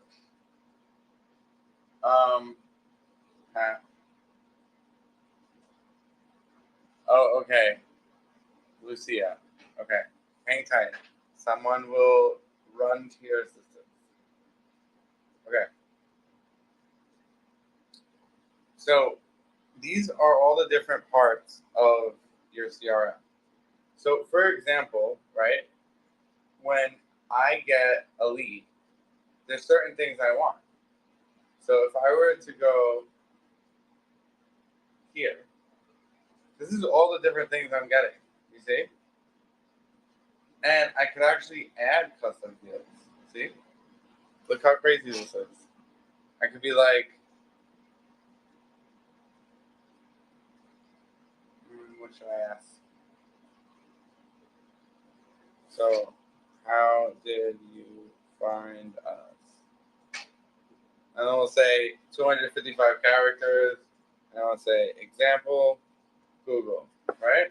We'll say it's mandatory, so that every time we get a new lead, we're going to know where they came from.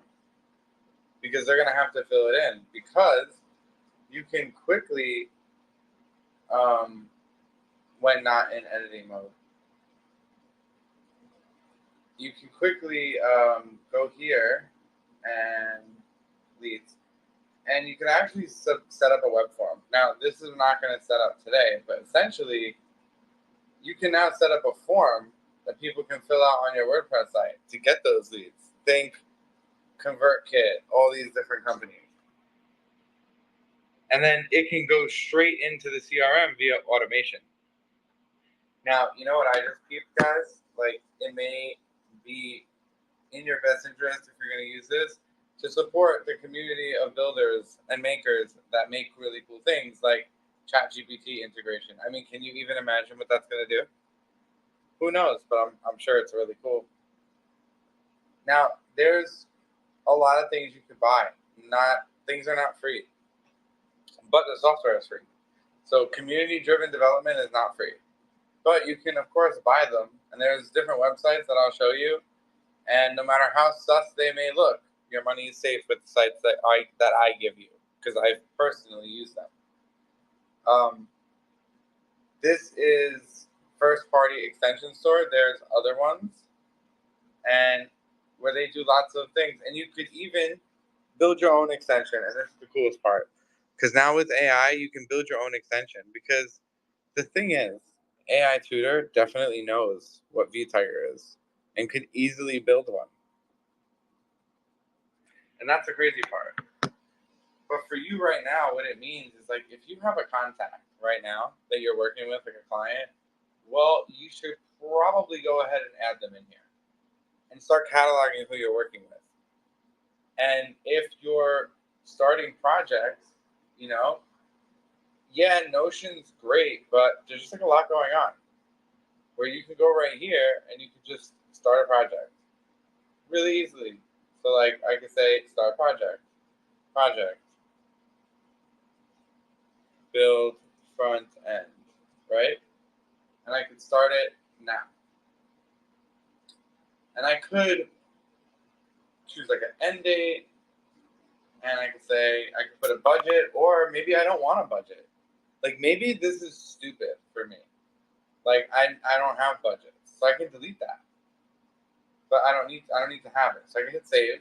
And now look at this. Look at how cool this is. This is your project view. That means each client, each person, you're able to have this insane view where you can have comments, updates, chart. Like it's so crazy. Different tasks, you can add tasks. Look at this. It's a whole entire system from start to finish. You can even add tickets on certain projects. Like it's so crazy. So for those of you that love to be organized, I mean, this is your moment. Any questions so far? I see a fake hand, maybe by Sharon. That's fake. So just so I understand this, so our vTiger is our CRM tool where we can do all kinds of crazy stuff. So, and then Brevo is now the email automation part. Can I do anything else with Brevo or just emails? No, they can do mailing lists. They can do all kinds of So, stuff. and what you just showed that I have the capability, if I have Substack, because let's say I want to have a paid newsletter and I want to connect it to that. I don't know if Brevo can do that. Does Brevo do paid newsletters or stuff like that, like Substack and so? So Brevo can create a campaign. They're not a platform like Substack. Okay. Like you can use Substack. Brevo is more like an API. So like someone can go, like they have integration with like WhatsApp, SMS, Facebook ads. Okay. They have like a lot of different things, and they're not like you can still have Substack and still also have Brevo. Like Brevo is going to be where your WordPress site, when someone signs up and it sends them like a message, Brevo will do that. But Brevo won't email your people every month. So, but what I can do is take my Substack email list and implement it into Brevo. Correct. Okay, good. I have a second question. Now, what? Also, Brevo has a chat bot, so that's cool. Oh, it has a chat bot, and that chat bot can speak to my clients. Correct. And then as soon as they talk to you, they become a Brevo This client. is wild. Okay. And they do cell phone calls too. Yeah, this is crazy. And this is for free. Free. Oh my gosh. Why is Brevo for free? I don't understand this. I don't know. I found them a long time ago and I've been using them ever since. Oh my like 10 gosh, years. that's crazy. How do they? Well, it doesn't matter. It's for free. It's good. So, okay, I'm not going to ask. So the second question is now, give me an example of a custom made extension. So a custom made extension, whether it's for free or not for free, I'm going to show you here. So free vTiger extension. Okay. So you'll see that there are some websites, open source stuff. So this is the company I know, VT Experts. They're like very reputable, for sure. Like I use them for projects because I use vTiger for multiple projects. And you can see these are like custom buttons, policies, easy item lookup, a lot of custom things that you can do, like document creator, which makes it like Google Drive essentially. Open it Like it for adds them that to function to it, like document designer. This is the one I review the entire proposal. Our pricing. So this pricing is pulled either from the opportunity quote, invoice, sales order, or any module that you have set up in like a vTiger. full-on document signing experience within the CRM. So it's like you can see what they get. Like look how nice this is. This would be what the client sees, and they would be able to accept and pay. And that's another one. So for, it's like they're all like $50. So for $50 you can get a Stripe plugin. You know, like there's so many things you could do. And there's also free ones. A lot of free ones actually. You just enter vTiger extensions, right? That's what you entered in the browser. In the browser, just vTiger free extensions. So this company, it's for you, will give you all of these for free.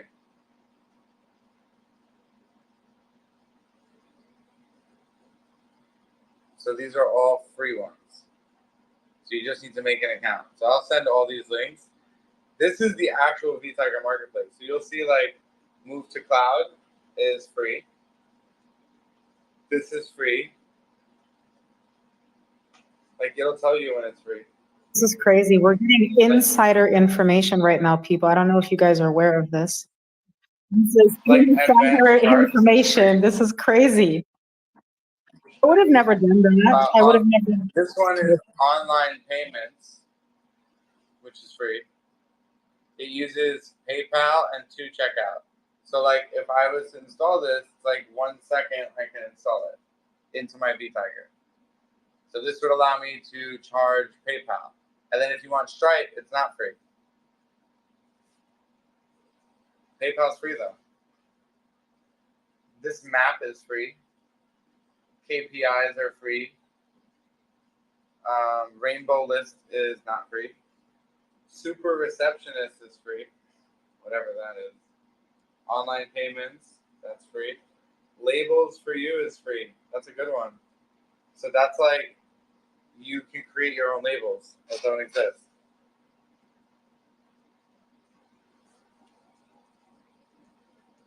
And it's buildable. It's open source. You'll never pay. That's what's cool.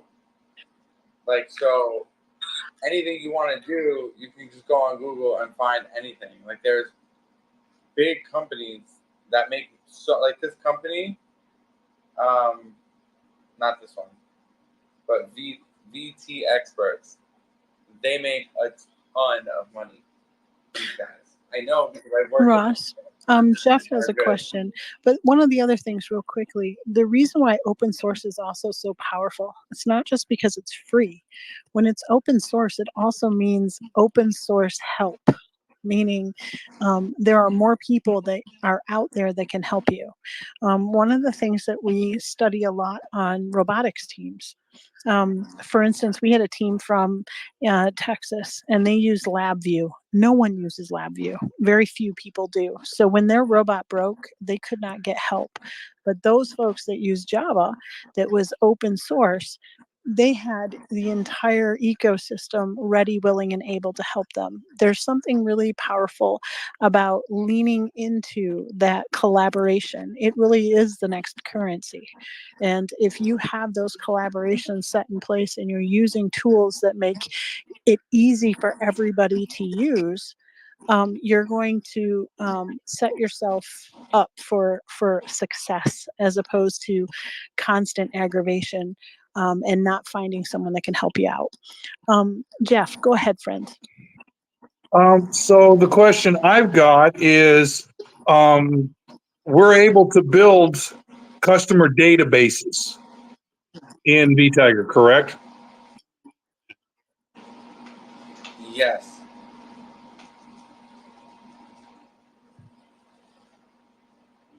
I'm gonna show you. Hold on. I'm just doing something, and I'm not gonna do what you did and expose my info. So I moved the screen. Valuable lesson, Sarah.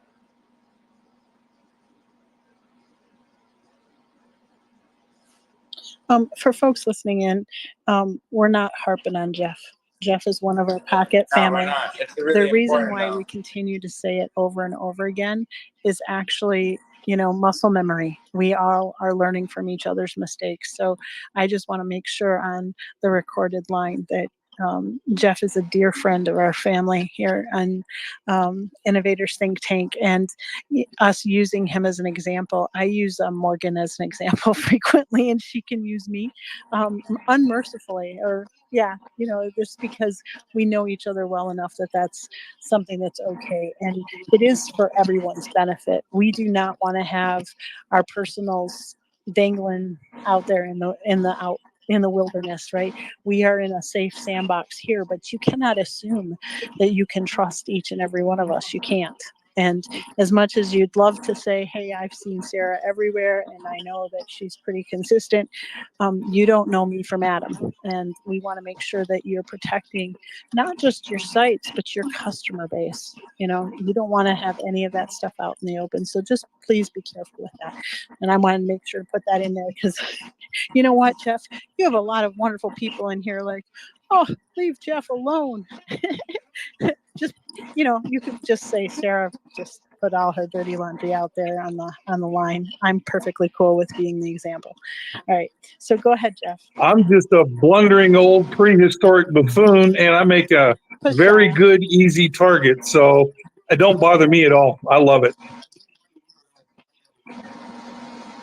We're happy you have a sense of humor too, Jeff, because believe me, well, from being in these spaces that we all hit those roadblocks. So, and it's good to hear it over again too, So just like you said before, you're like, I'm here, and I'm like, yeah, I'm there too, So you're good. Well, just to add in one fine point on this, most of us in this room are not used to handling keys. Right? If you dabble in the dark arts of pirate money and you have your crypto wallets and such, you understand kind of the concept of a key.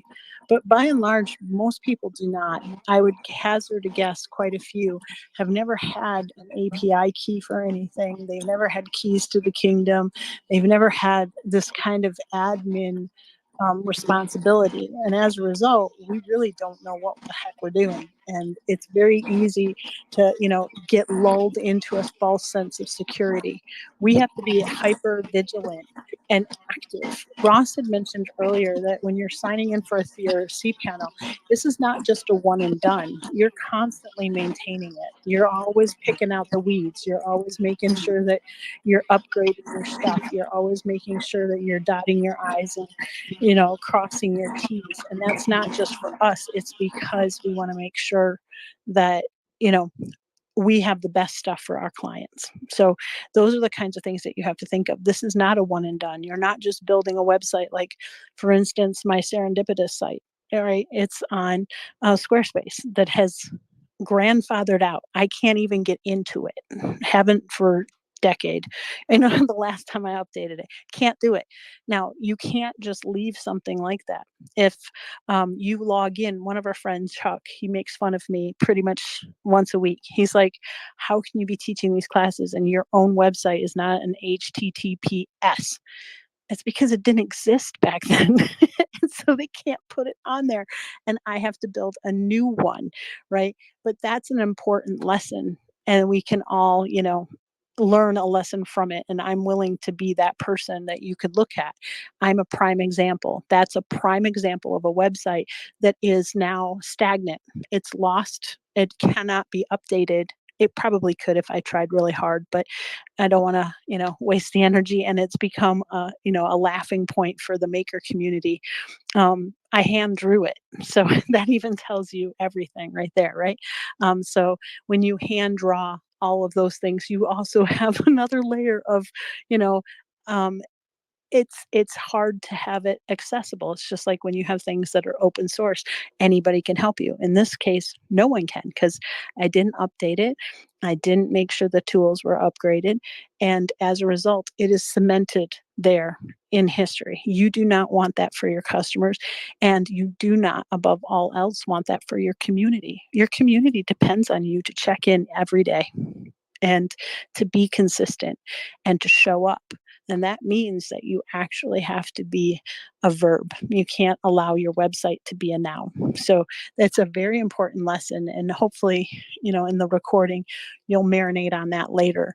What does it mean that I'm creating this ecosystem? What does it mean? And what are my responsibilities to facilitate a thriving community? What actions do I have to take? Dave Muir is not in the room right now, but he and Emma have a wonderful, wonderful space where they talk about this a lot.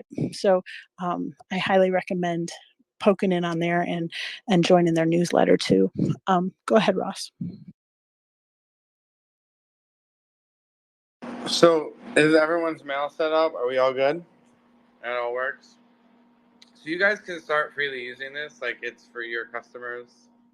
You can customize it, you can add the logos, and we're not going to go too deep on vTiger because we could spend like a bazillion hours on it. But I will just tell you, I found a free plugin called Module Builder, and I'm able to make my own modules. I was demonstrating if I made someone like my NFTs, and I want to put it in tools, say, please only, okay.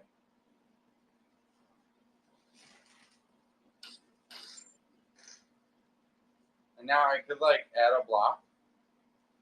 So we'll call this my minted stuff. And now I could say like, does it have a relationship to anything? No. And then I could add like what's a field. So like mandatory field would be, I don't know, a URL. And then I hit save, and then you can see it asks you to do that. And then I would add in another one, name. So it's not that long. We will hit save. Save this module. And now look, you see how I download this module now? Do you see this, guys, on stream? This is gonna blow your mind. It's gonna actually blow your mind, y'all. Watch. Now I downloaded the module. Now I'm gonna go to settings. And again, I have this downloaded for you, so I'm gonna send it to you. I just wanna show you first. So we're gonna go here to module management, right? Now I'm gonna give this module to vTiger. So I'm gonna be like, yo, I just made an NFT module. Check this out. It's gonna yell at you. It's gonna tell you what you're about to do could potentially be terrifying and break everything. And you're gonna be all like, yeah, obviously. Like, you know this. It's called My NFTs. We just gotta find that because my computer is a absolute disaster. I found it though. So I'm gonna hit import. It's gonna import a whole new module. It's gonna tell you, here's your new module that you didn't build. I just hit a button. Import. I don't even know where I put it. Good Lord. But I see NFTs. Look, custom module. And now I'm gonna go to my front end. Head back to the front end, y'all, because we're front enders and we're back enders. Look, my NFTs is now a module for the first time ever. I can now go insert my NFTs by hitting add, and all I have is, hold on, add NFT. Check this out. NFT URL, name, boom, custom data. Completely malleable with zero limitation. So you could really design every module the way you want, and then I could be like, you know what, yo, this is not what I want. So we're gonna go here, and you know what? I was a little crazy and I said yes to everything, and that's not good. Also, this is not for you guys. Alistair, can you tell Nick to grab Red Bull? Please? Again, not for you guys. But I am not saying, don't send me a box of Red Bull. That is acceptable. Moving on. Let's say this is too much. And I was like Sarah, and I got so excited that my finger couldn't stop clicking. And it just said, I want everything. I did Or that. I was like Sharon. Or I was Sharon. I just said next, next, next. I don't give a shit. If you were one of those people, listen up. Now you have the ability to be like, I do give a shit. So now you could turn things on and off. So you could say opportunities. I am an opportunity. I don't need opportunities. Organizations. Not yet. We're not there yet. Documents. Yeah. Products. Yeah. Vendors. No. Maybe. Depending if I want to track my taxes. Quotes. Sure.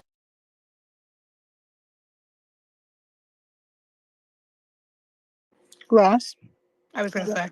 did you lose his voice too? I did Yeah, too. yeah, I yep. heard taxes and then, yep, Yeah. there he goes. So he may have to run a lap or his microphone is not working.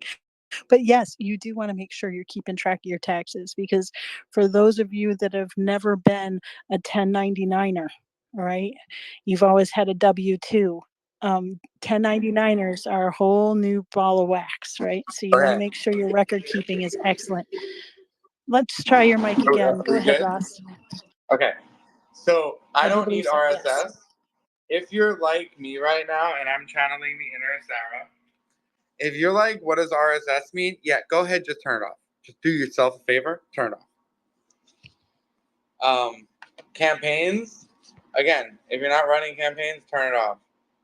Project milestone, okay, we'll keep this on, whatever, cool. SMS, nope, because I don't want to pay for that. I am not paying for that. Services, okay. Our websites, no, that's dumb. Invoices, prices, okay. FAQ, tickets, calendar, leads, contacts, cool. So then I can actually, now it's a little bit cleaner. See? Only have things I want. So if I still want to get rid of this, and I'm not even that big yet, like I don't want to go that far, I could turn off all these things.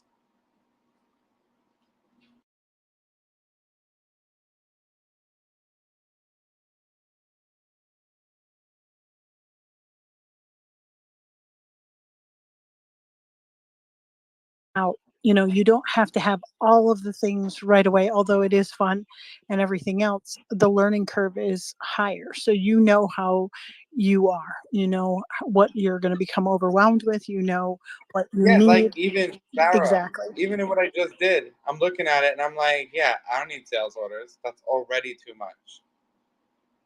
And it's okay to edit, folks. That's what Ross is trying to explain to you, is that you don't need all of the things.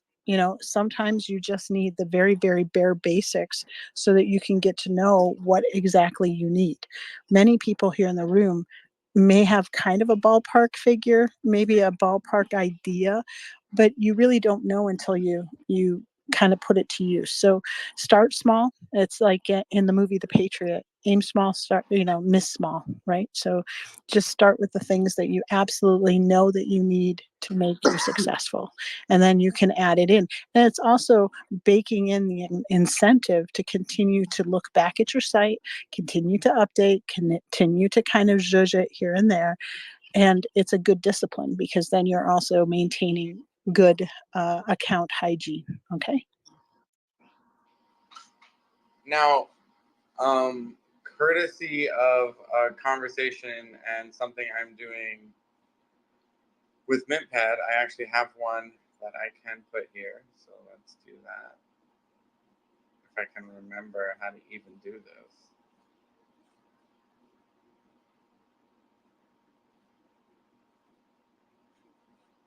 Hang on. Okay. So I have my NFT, let's say, right here, right? This is the URL. Just like that. And we'll call it number 1. So that's how it would display. So this is how you would add it. So it'd be like, what's the NFT? That's the URL. Name, green, dragon. That's not how you spell dragon. Come on, English. Okay, so then I'm going to get that. And then there's a link that I get from, there's 2. So there's So we actually realize now that we have to edit this, right? Definitely, because there's the NFT, the polyscan, and then there's like the visual. So we're gonna use the visual for now. I'm gonna add that in. Now I added this in, and now there's an my minted thing. So now I can go to my NFTs, and it's now here. If I click this, it goes to a real NFT. Check it out, guys. This is the green dragon, and you like can't see anything until you connect your MetaMask, which I'm not doing on stream for so many reasons. But you can see this is my real NFT on MintPad. And so if I go back and I go to my dashboard, I'm now seeing my NFT on my dashboard. Guys, do you see how cool this is? So who's ready to make a module? Are you guys ready? A custom module that could be about your art. It's whatever you want to catalog. It could be anything. It could be the children in a classroom. It could be the schedule, anything. So the way this works is, yeah, it's a little hard sometimes, but the beauty of open source is the good stuff, like the really good stuff, 99% of the time is free. Like the really good stuff. So are you saying that I can take my mini videos and turn them into NFTs and put them, in this environment? Yes, and we're going to talk about that at a later date, Kirk. Oh, wow. But in the future, Pixio will be working with MintPad to actually let you mint your Pixio creations. No way. Now, folks, here's a very important piece of this puzzle. I know most of you that are hearing the word NFT and you're thinking, I'm a degen.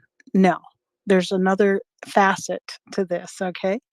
Is that you're using the blockchain as a digital notary for proof of human. So if you're creating your things in your ecosystem, this is minting it on chain for provenance's sake. Now, can you go ahead and flip JPEGs and do the whole thing? Yeah, you can. But the reason why this is added into the equation is twofold. You want to make sure in the age of AI that your process and your contribution, because if you're collaborating with an AI cohort, you want to make sure that the proof of human, your participation, or let's say a collaboration of many people, you are digitally notarizing that and able to fractionalize the shares. Now, I know that's a really kind of a big mouthful. And for some of you that are not dabbling in those dark arts, our friend Alex Damsker mentions this a lot in her space. She is very gifted when it comes to NFTs. As a former securities and exchange lawyer, she knows stuff, right? But that's one of the reasons that this is here. It's not just for your artwork. It's for that provenance and for the digital notary of that specific blockchain. And we can go into all of that later, but having this as an option now is really important, because as you continue to create, your proof of human is going to be a very important factor. People are going to pay a premium if they know that there's more human involved than the click send of an AI. And I know that sounds kind of wonky and weird, but it's already starting. That you want to be able to, like, let's say, do your step out photos of your process. Or maybe you want to have a token gated access to your community where only holders are allowed to have access to that interesting, good, juicy, whatever content, right? Those are the kinds of things that we want to have in place. But also, that token doesn't have to be stagnant. It doesn't have to just be a JPEG. It can be like what Kurt just said. It could be a song. It could be interpretive dance. It could be whatever the flip you want, because we have all of these tools. So, these are different pieces of a giant big puzzle. And you want to make sure that you're taking notes, because you may not need it right now, but as your community grows and your brand grows, having the ability to fractionalize ownership or have the ability to gatekeep your specific ecosystem, or even just have a proof of concept. If you're creating things in the open domain as open source, right, and you want to give it away to people to use, you still want to know, where it came from. Like a good example for some of you would be the Hashlips art generator. The Hashlips art generator created 80% 90% of most of the NFT collections. He gave it out to the world and it's free. It can be used for good, bad, and whatever. But deep down embedded in that code is Daniel's name, and he has the ability to say, hey, for posterity's sake, I sent it out into the universe, but you still want to hat tip those people that have helped you along the way. It's the same with your GitHub account and everything else. You want to make sure that you're doing that. So on the recording, we wanted to make sure to add that, but it's a very vital piece of the puzzle. And as you grow, if you need help, there are lots of people here in the ecosystem in your Pocket family that can help you kind of navigate the pirate money, the pirate money ecosystem. But just remember, if it's your keys, you have to be very careful with that. So before you dabble in that, make sure that you hang around people that actually know their stuff. So Alex would definitely be one of them. Karis AI, I don't see her tonight, but she is also incredibly gifted in this ecosystem and does a lot of open source and helping other people. So I can vouch for both of those folks. So go ahead, Ross. So, a lot of everything you're going to do is going to seem a little sus, and there's going to be a lot of warnings. But if you don't want to do it, you can just take out your credit card, and you can go pay vTiger to like $20,000 a month. If you don't want to do that, you will click the safe sus link. So we're going to have a new vocabulary word. It's called safe sus. Sus because it looks sus. Safe because we know it's safe. So there's sus and then safe sus. Do we understand the new vocabulary? Yes, sir. There are so many things that it hurts my soul, Ross, but okay, go ahead. So, this link that I sent you is what we call safe sus. And you have to buy it. Sus because you have to buy it. Safe sus because it's free, actually. But you still have to buy it. Like you have to go through the process of purchasing. But it's free. Sus. And you're going to drive it like you stole it, folks. That's what's going to happen. And sus because it literally looks like a virus. If you look at this website, it looks like something you would never buy from, and it's clearly from somewhere in China and India. You're killing me, Smalls. You're killing me. Yep. Mm-hmm. If you want to play with fire, you have to put on your fire suit because you will get burned. You just have to not get hurt. You have to go into the internet, into the unsafe part of the internet, which is still the regular internet. It's just not, Google.com or vTiger.com where it's all like safe and there's like pop-ups and support articles. Like you're never going to meet this person at all. It's probably 20 different people. It's called Technocraft. They are a company. Not in America, though. And they do sell stuff. And if you find a need for their products, you should definitely give them your credit card. Because Safe Sus means credit card's okay. So on this site, if you choose to buy anything, it's okay. But for this, you won't actually be buying anything. And I already am getting DMs. Y'all, read. Take out the reading glasses, put them on, and read. So don't tell me you can't afford to buy something. I already have 7 DMs in Twitter, 5 in Slack saying I don't want to buy anything. Read. Read, read, read. Before you DM. Read before you DM. That's a new thing. You ever heard of think before you speak? New thing, read before you DM. One of the other things, and I know this is one of the things we're all going to have to sit and talk about, right? What I do with the kids that I work with and my own children, a prepaid credit card is wise, right? So if you have a business that you're, building out and everything else, you can always add money to it. And it's not hooked to anything that's major, right? For these kinds of activities, especially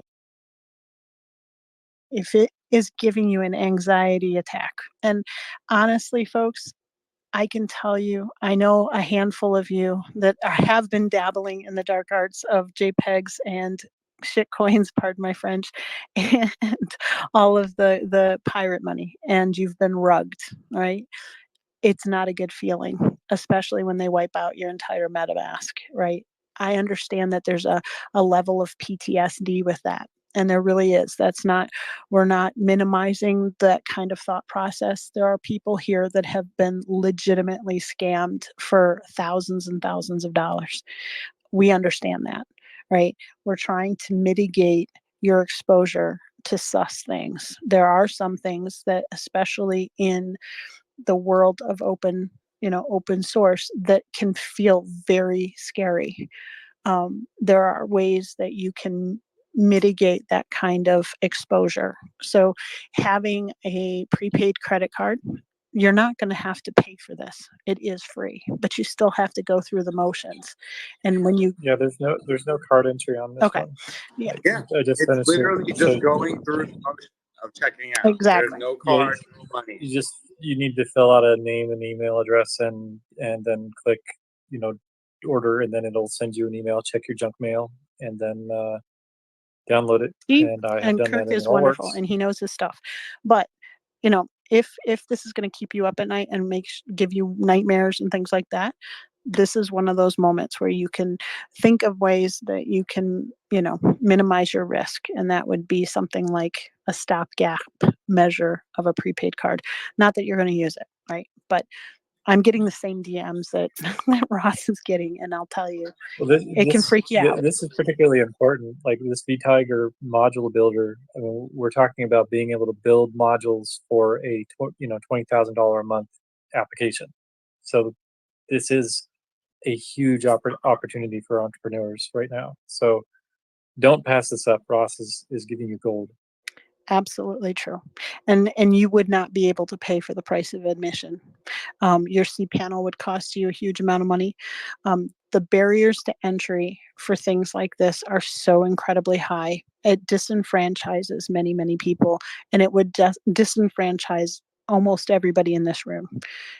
So what Kirk is saying is absolutely true. But, as we're always going to say, you're the ultimate arbiter of what you're willing to do and what you're not willing to do. If it's something that you need to marinate on, you can do that. And tomorrow morning we'll have a class also. So, those are the things that you can think about, and we're not guilting you into doing anything. It's just one of those things that we have to put out there and have that precursor. All right. So we have two hands. Title pending. You can go first, and then we'll go to Jeff, and then we'll continue. So real question.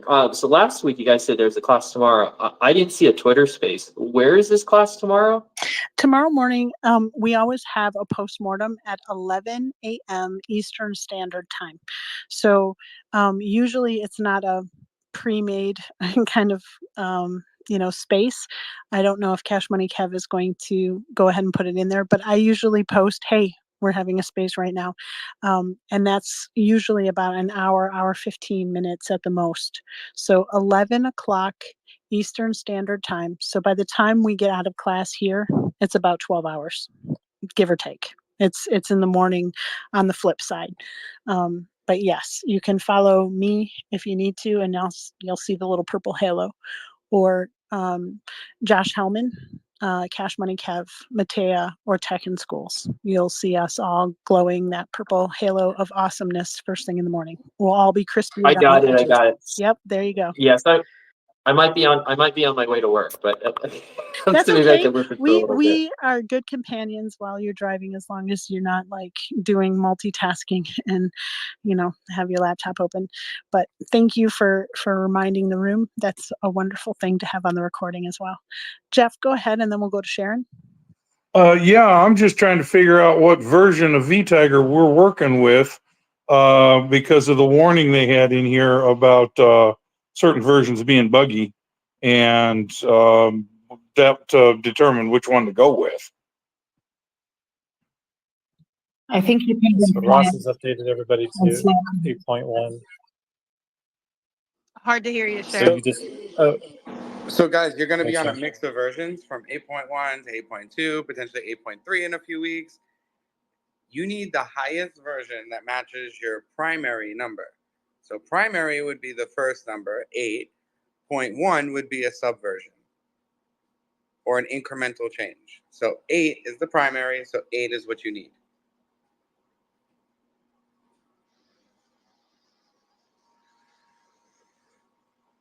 And guys, you're gonna get lots of warnings. So if you're afraid of warnings, you probably shouldn't do this. We are gonna hit all the warnings and we're gonna hit okay.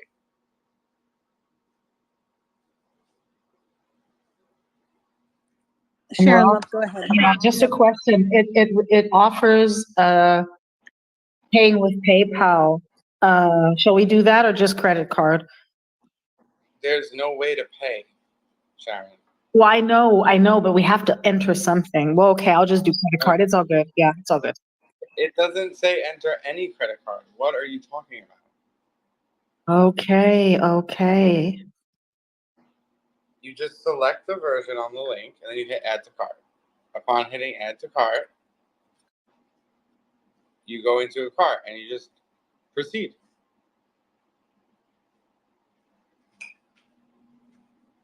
I'm doing it on stream. Okay, so here's the thing. The PayPal button is broken because he doesn't give a shit about it. It's a donate button. Just like ignore it. If you want to pay him, you can get like sales funnel, right? So like Morgan and like you'd want to buy sales funnel. See this, you have to buy. And it's $40. But the one I'm showing you has nothing to buy. And he also says it does not work on 8.0. Like over here, there's no docs. But who cares? Because we know it saves us. So we can go ahead and do it. But if you didn't know that, I would say don't do that unless you know. Because it's clearly saying we don't support it. But it's glaringly lying to you. I want to kind of decode this. Safe sus is in a condition where Ross has verified and validated. If you navigate to unwary sites, like scary sites, like you can literally get a virus that'll destroy your BIOS and your computer will be done. So be smart and always listen to somebody trusted. It's true. So once you get it, you're going to get a zip. Who's got a zip called Module Builder 8? Anybody? We're not that fast. Fine. I got it.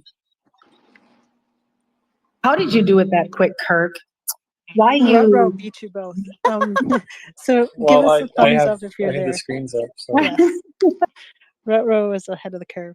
If you're at that spot, please give us a thumbs up so that we know kind of a ballpark who's on the page, who's not.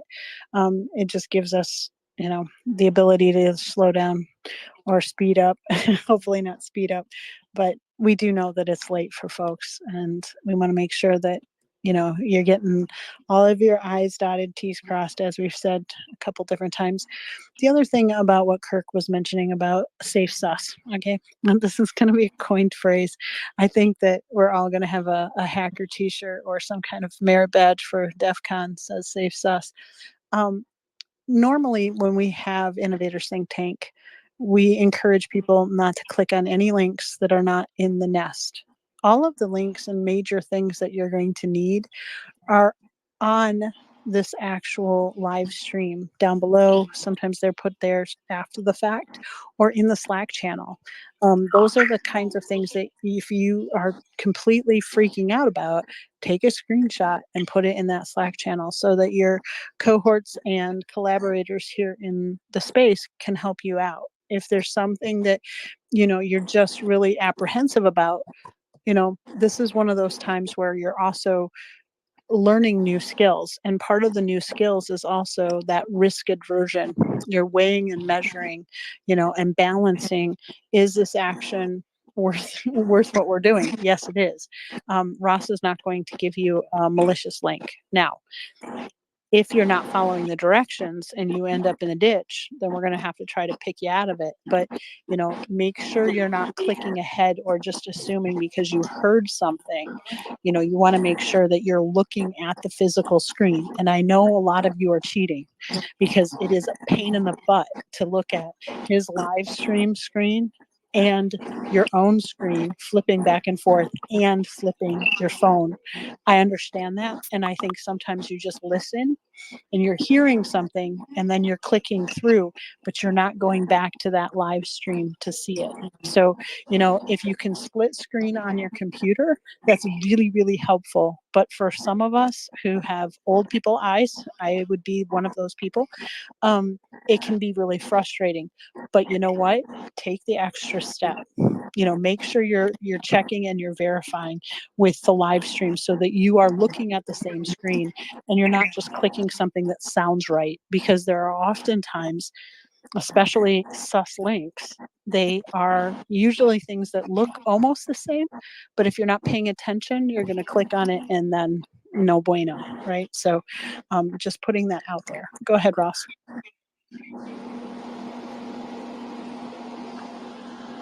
Sorry, I was tweeting. So did everyone download it? Are we good? Downloaded and extracted to the same directory. Wait, what? Who said to extract? Oh, no, just saying it. No one said to extract anything. Well, I want to check the safety of the said files. I mean, they got to scan them. Like, you don't even have to, technically, because it's not going on your computer. Yeah, it's actually leaving your computer. Does Starboss have her hand up or no? Is that fake? Fake news? I am not seeing Starboss's hand. Cash Money Kev, are you seeing Starboss's hand? No, that's a fake hand. All right, fake hands for everyone. Okay. Now, once you download it, we have to do something, and I can't do it again, obviously, because then bad things will happen. So, first step, go to CRM settings, like I have on my screen. Once you're here, you have to go to modules. So it looks like this. Who's here?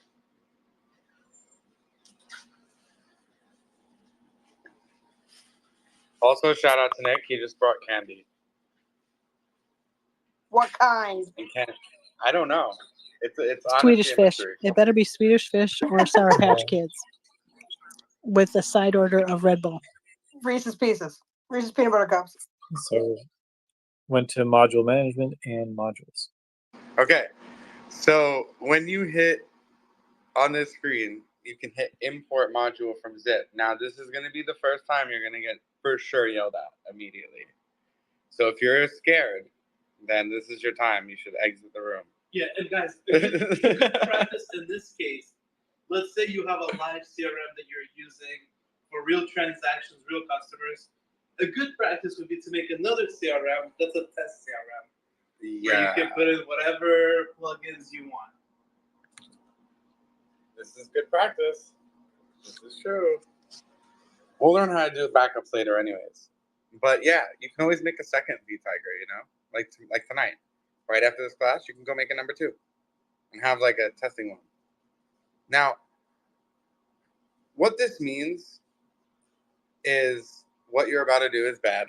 And you could totally mess up your whole system. Everything could break. And the sky could be falling. The whole server lights on fire. All the bad things, right? But it has to say that every single time. So every time you do something cool, you're going to get slapped with that. So if you're like me, you become desensitized to it and you're like, bring on the danger. So you're going to say you accept the risk. And then you're going to select that module. So for me, do they see this? Hell yeah, they do. Awesome. So for me, it would be this. Module Builder 8. You guys see it? I would open it. But I'm not going to do that because that's going to blow it up.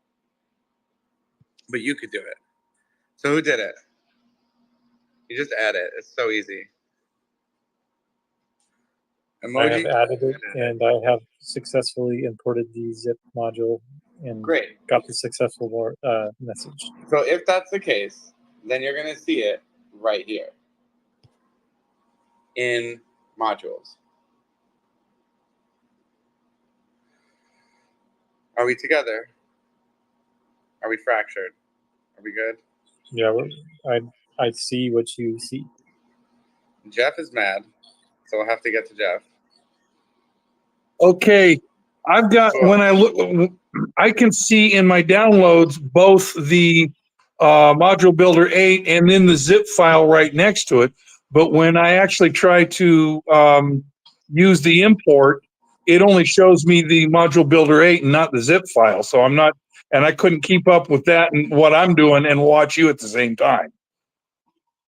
Okay, so you make my brain melt a little bit because half of what you said doesn't make sense and the other half is backwards.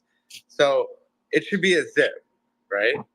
And if it lets you import it and it's a zip, then import it. There is a zip and a Module Builder 8. I don't know what that means because they're supposed to be the same exact thing. So what is your zip? Oh.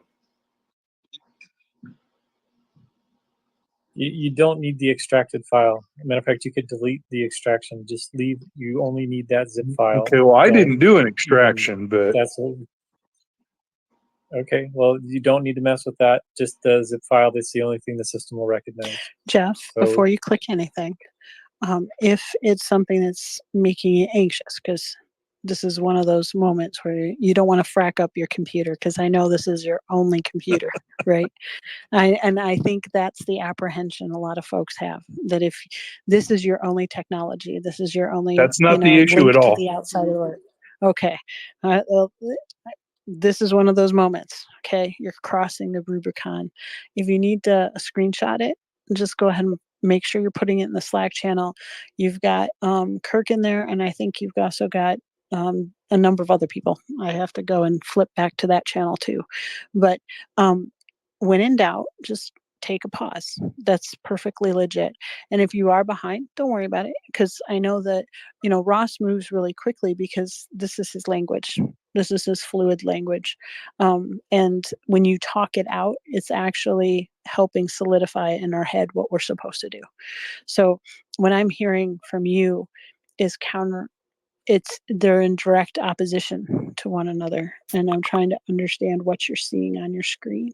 So if you can show the Slack channel, we can figure out what you're seeing, and that helps us all, even the people that have magically gotten to that point. It's always helping all of us kind of solidify it, re-seeing it over and over again. It's just like a commercial. You have to hear it a bunch of times in order to remember it. It helps us all to work through it. So I just want to put that out there on the recording. If you can show us a picture so that we can see what you're seeing, okay? Ross, are you okay? Do you see what they see?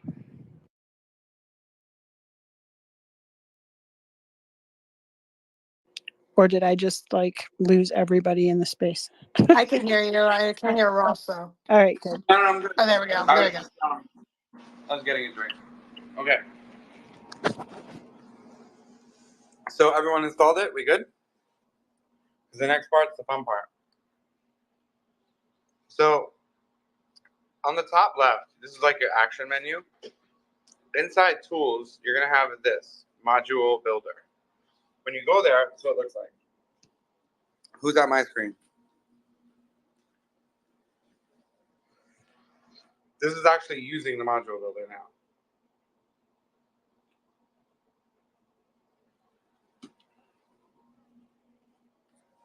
Are you here? Are we good? How did you get there? I'm sorry, I go on module builder and how did you get to the next screen? So top left action menu, Top tools, left. module builder.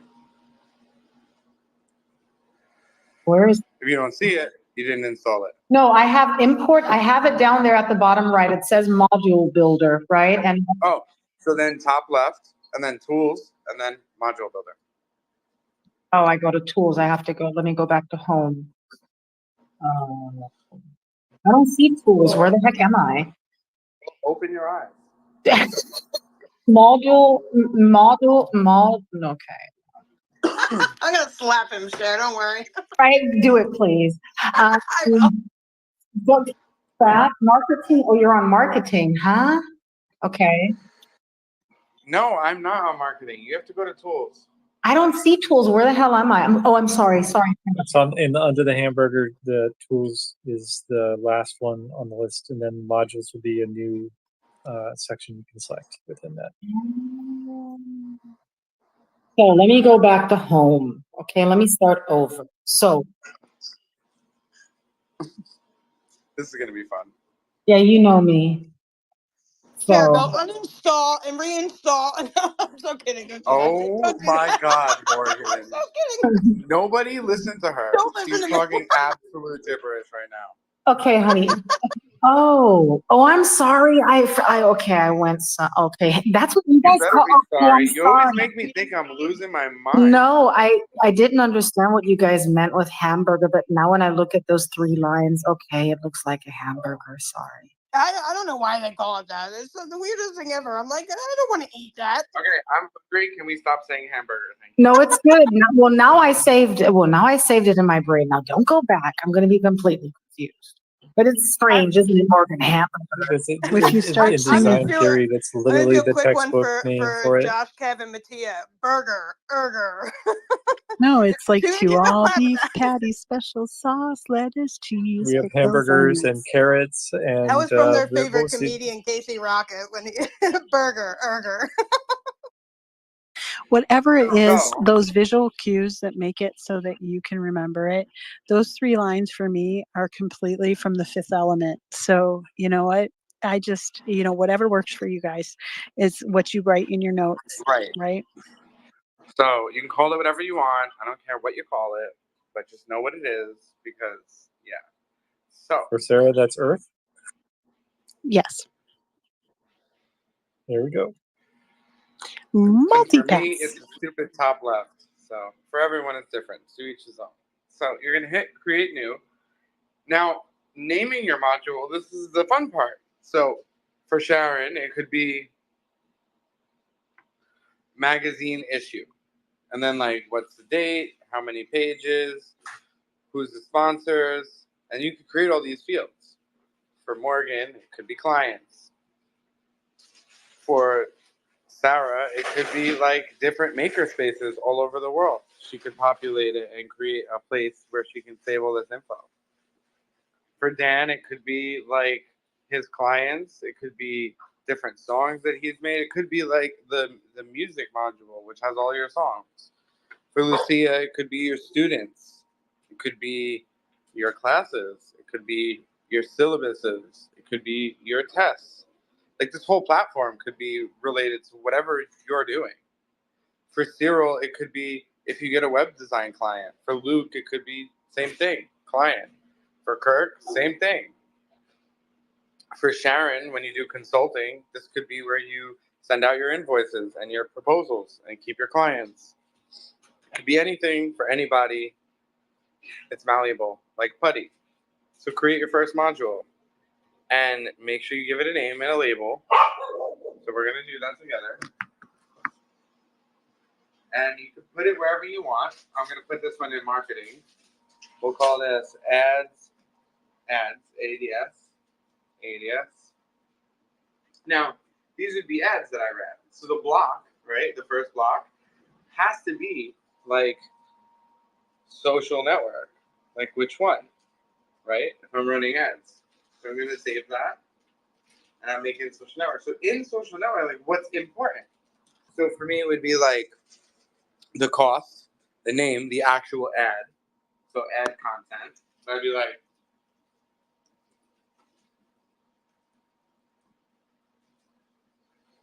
this.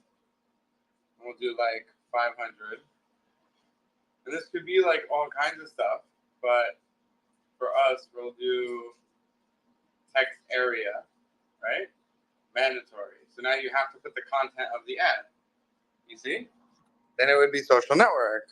Who ran it? Like who did it? Which one of our team? What was the, how'd it go? What's the result? Like this is all fields that we would need to catalog when we're adding records. Do you guys understand what you're doing? Who gets it?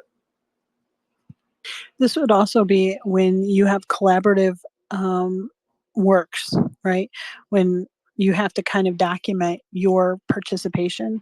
This is where that whole minting thing would come in, is that way you can validate, you know, people's yeah, I mean, but contributions and things like it's that. true, but it has nothing to do with minting. Actually, it's anything. True, right But now, if it but was NFTs, it would be like whatever you need. Like it could be anything. It could be like I could have a block of information that says like, would I do it again? Yes, no, and have like a field where I put that.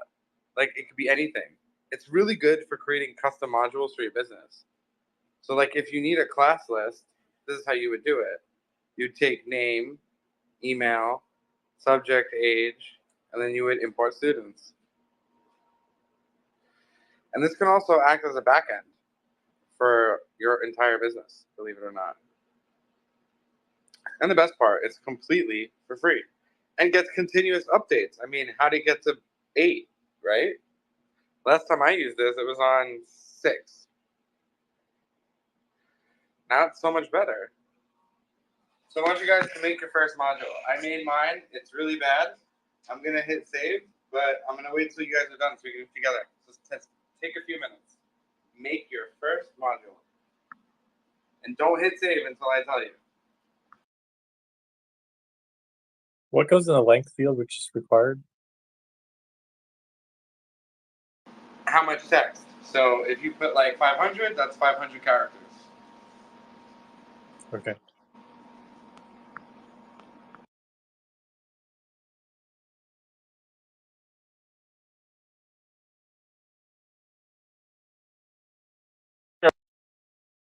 Summer vacation. I gotta take care of my daughter real quick, and then I'll get back to my computer.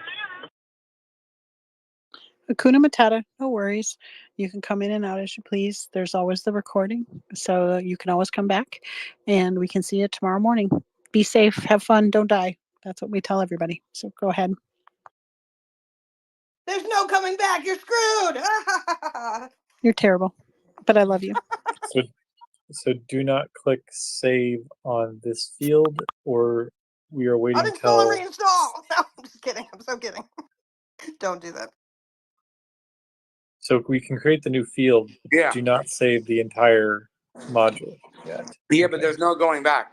So put all the fields you want.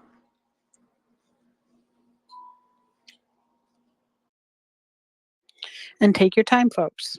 There is no going back. So really marinate and make sure that you're thinking about the things that you actually need to accomplish there. Do not continue until Ross tells you to. Sit on your hands and wait. I don't really get it, so I'm just not going to build one. I don't even get it really what I'm going to use it for, so I can't delete it Well, this anymore. is, if it is just kind of a, you're building it to understand, that's perfectly cool too. So you can kind of think it through. Go ahead. Could always be your test one too, right? Like since he said if you wanted to. This is for your another one later. transcript. This is Oh, for your okay. transcript. This is what we're doing. It's no different than when you were in elementary school and they made you write an essay.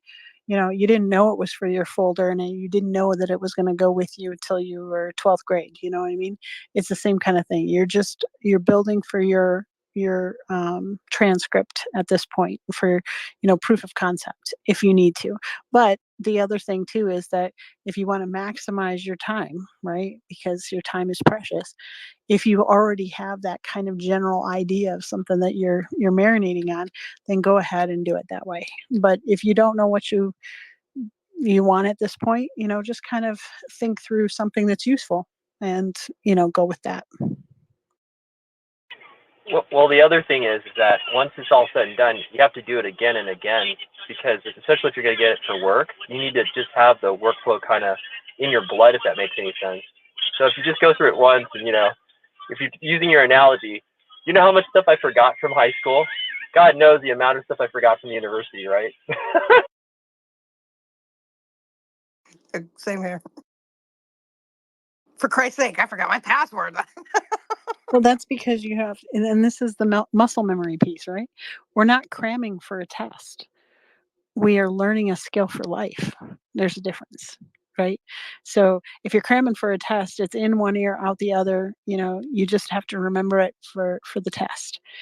Right now, you're trying to have a proficiency, a skill, and that requires the revisiting back over and over again. You will replay this in your sleep. There are certain things that you're going to start to think about. I know for the SAS class, because it was such a high learning curve for me, right? Personally, that I would sit there and marinate and think about all of those steps. Now, did it keep you up at night? Sure. But you're reinforcing those steps so that you can continue. And the more you screw up, you still have to go back to the beginning and try again. And every time you do that, you become more proficient. It's no different than riding a bike or anything else. You are not here to just memorize it for a test. You are here to learn a proficiency. Now, whether you use this in real life or not, how many people here had to take, calculus and you never use it again because all you have to do is spreadsheets and now you got AI to do it for you. But in order to get through it, you still kind of had to understand a little bits and pieces. It's not relevant to your world. So it's not in your attic, or your attic, as they say, your memory house, or whatever phrase that people use now. You're not going to put it there, but you do have to have a proficiency so you can speak on some kind of authority. That if you're not going to be the one doing these kinds of things, you have to know at least enough to be able to instruct the people in your business or in your ecosystem that will, right? So, understanding each of these steps, whether you're listing it as a hamburger or, um, you know, whatever it is that you're gonna, the fifth element, you take your pick, right? But it's for your benefit. So if this is, you want to make it stick, then put in the work, go the extra mile, take the notes that you have to take, revisit the screens. And for me, that means a screenshot and it means a binder. And, it means that my kids make fun of me. I really don't care because I know that in a hackathon or when I have to build something, I have an immediate resource that I do not have to depend on anybody else. I can go to it and I know exactly, what it is, those mnemonic pieces that I've put in place so that I can remember it. So it is what it is, guys. You get to make or break yourself. So, Ross, you can continue, my friend. I don't know what's next. Okay, so I made my module. Everything's great. Like good. I hit save. It says, are you sure you want to save your module? So you can hit no. If you're not. But if I am, I'm going to say okay. And I actually get a module to download like literal magicianry. Do you know how valuable this plugin is, guys? This is probably the most valuable plugin that I found building. Because when building for clients, they're like, delete everything. I want it custom.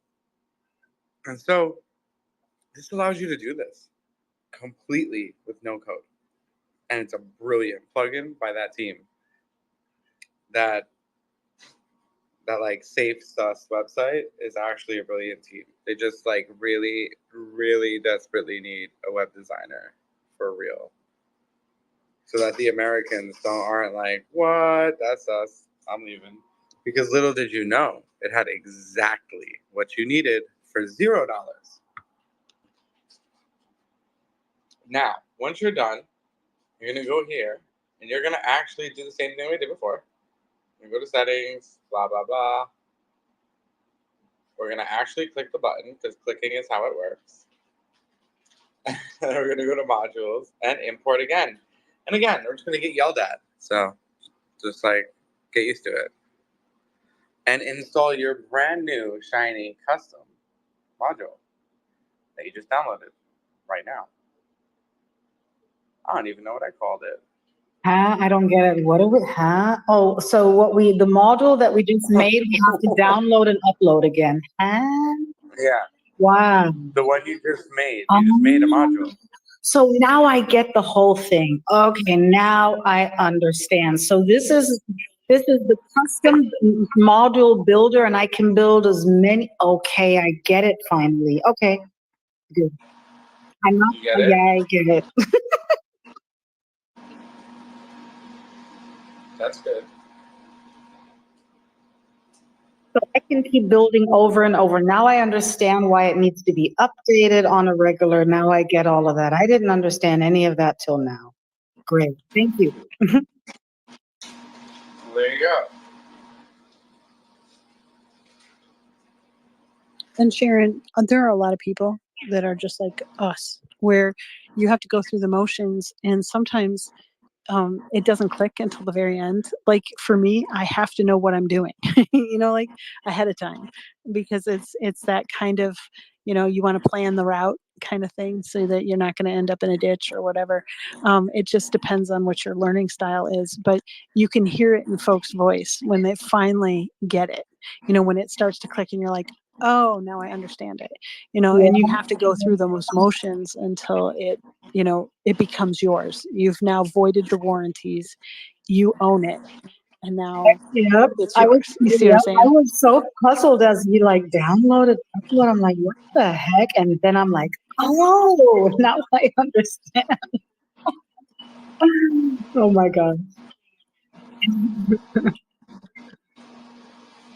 So does everyone understand? You should be able to import your module, and your new module should kind of show up here, like my NFT one. You see this? A show of hands, how many people are being apprehensive and not clicking the continue on because you're still kind of sitting on the fence thinking about stuff? I'm just curious because, yep, there you are. All right, it's okay. You don't have to go to the next step, because sometimes you're thinking about it and you're like, okay, I'm going to follow along from here on out so I know what the end game is, but I'm not quite ready to push the button. I'm trying to figure out who it is, because I have a bunch of DMs saying, well, I'm not going to progress yet because I don't know what I want. Well, you don't have to necessarily. You can come Thursday morning and then go through the steps again. But, like Sharon just went through that motion, she now gets it. She's like, okay, I'm a module maker or whatever, fill in the moniker or the self title. I am the auto magical, wizard of boxes, whatever it is that you want to put in that fancy title that you want in your business card. That's okay. But, you do kind of have to, out here in the rural area, it's crap or get off the pot. That's kind of what the old wisdom around here would say, is that you kind of have to move forward. You don't have to make sure it's perfect. There's progress is greater than the perfection part of it. So, and I know that this is really unnerving for perfectionists, OCD people. I'm in that boat, right? I get it. I totally understand it. That is something that you can marinate on. And if you don't want to progress later on tonight, that's cool. You can come on Thursday morning and we can go through those steps one more time just to make sure it's solidified in your head. All right? And to be clear, what I wanted to accomplish was get up to the point of making our module, because truly, in order for you to do this, you really need to be able to make custom modules. It's like ultra important, because the ones vTiger gives you are very generic, and so you need to fix this. We got the download screen. Then you gotta upload it. And where do we upload that? In modules. So you would go to settings, and then module management modules.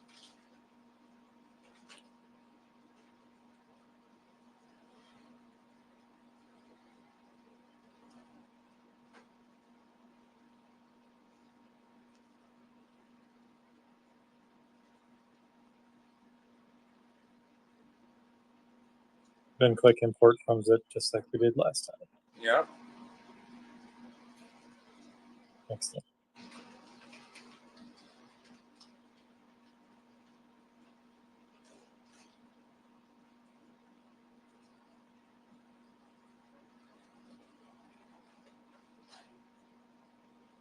Hey, Jeff, Ross, there you go.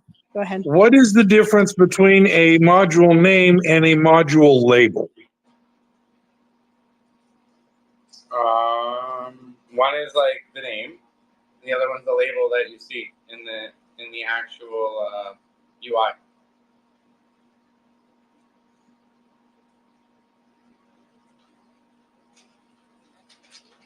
So they both should be almost identical, basically, essentially.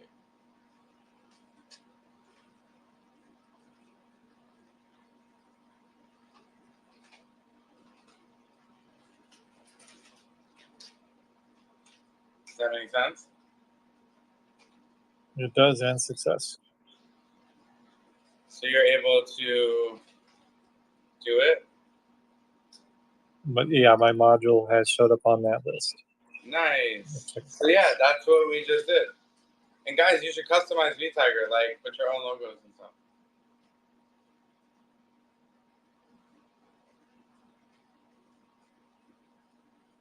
Highly recommend this. Ross, is this the last piece of the puzzle for this evening, friend? It is. Excellent. Okay. Definitely is. Thank you, thank you, thank you. You've answered 2 DMs. I love you. And guys, this is not meant to be easy. If it was, everybody would do it. But at least you don't have to pay and you can continue building your business. Well, when you think of the amount of money that this would have cost you, all right? Sharon mentioned it, Morgan mentioned it. Let's just, even 500, which is a low number, right? A month, right? That's money that you can't put into building your ecosystem. You're reallocating those resources by using the mechanical advantage of open source. So that is one of the things that very creative entrepreneurs have to use. This is one of those moments where people will get stuck and they will not progress in their business model because they feel like, I just don't have the resources. I don't have the money. I don't have this. I don't have that. They can give you a laundry list of all the things that they don't have. In this moment, you have a toolbox of a lot of things that you do have that can be employed right now to get you to the next level. And as your business scales up, then you can reconsider and think through some of the other things that you may need. Go ahead, Sharon. I just want to know what could the last step. So you find your module and your extension store, or what did you get? What did you doing? Or that last step that you can just find? You're not coming through clear, so I'm Sharon, missing a lot of words. Yeah, Sharon, your audio's harsh, and it's because Ross's mic is live, and so he has the feedback. There you go. Now try Sharon. No, she just looped. So. Oh, did she? I have I'm living in the past Twitter, so I don't know who is here and who's not here. So she's taking a lap. Thank you, Kirk. But is Sharon now back? I see her still as a speaker, so I don't know if she's done the lap and she's coming back. But Yeah, I did the. Do you guys understand now? Yeah. Yes, we can. It was just because we had Ross's feedback. When you have 2 mics that are live, and he also had his screen on, so you can hear all of the echo. Everything's great now. Go ahead and say your piece. Yeah, I Ross. just wanted to know the last step that Kirk was going through with Ross. So when you create your module, I just didn't do it yet, but I know how to do it. But when you create your module, where do you find it then? I think that's what you guys were going through, right? I can let Ross do it, or I can say it. No, you can tell her. It depends where you put it. So you're going to click save on that first screen. It's going to show you a button that's green that says download. You're then going to download that in a directory that you can find, potentially where you had downloaded the last zip. Then you're going to go over into the settings panel again. So you're going to go to that hamburger or Earth, whichever you like to call it, and then you're going to choose settings, which is at the very bottom, and then that's going to bring up the panel that has module management. You're going to select module management, modules, and then once you're in the module screen, you're back to where we initially loaded in the module maker.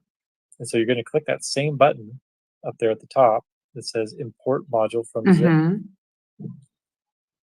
That is going to give you a dialog to then upload that zip file that you created, which is the named module you created. Cool. And then from there, that will install it into the modules in your CRM. Now, for those who missed it, this is a monetizable opportunity where you have now are able to create modules for other people who are using vTiger to use. So you can create a pre-configured module and put that on a paywall, and there's a business. It's true. So the last step was actually looking at your module, and you can do this by looking at where you put it. So on stream, mine was in tools. Yours, I don't know where you put it. Ross, Dan has his hand up, love. Sure. What's going on? Hey, so I've been behind a train for like the last 25 minutes, and I missed a lot.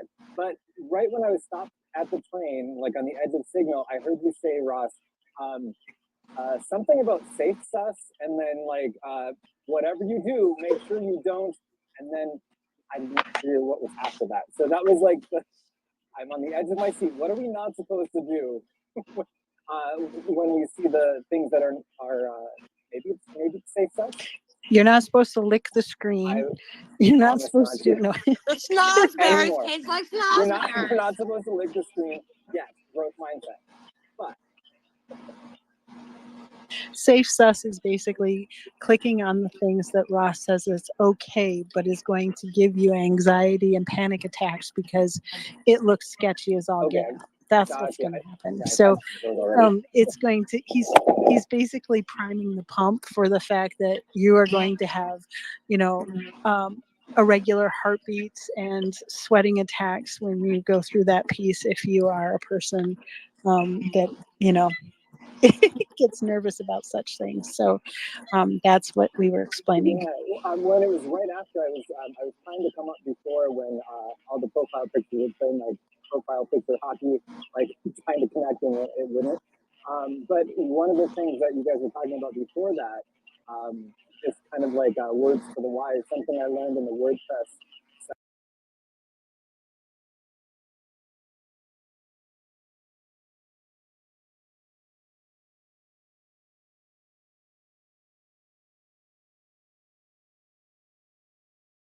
Like SEO monster or something like that. It's one of the ones that looks sus, but we got the go ahead. But then I was, looking back at the install process, there were a bunch of things that it installed with it that just kept breaking and kept adding all of these. It was like garbage. But, just to kind of reiterate the point that you have to keep going back into the cPanel garden and killing the weeds. And that, I learned that the hard way. So just words to the wise.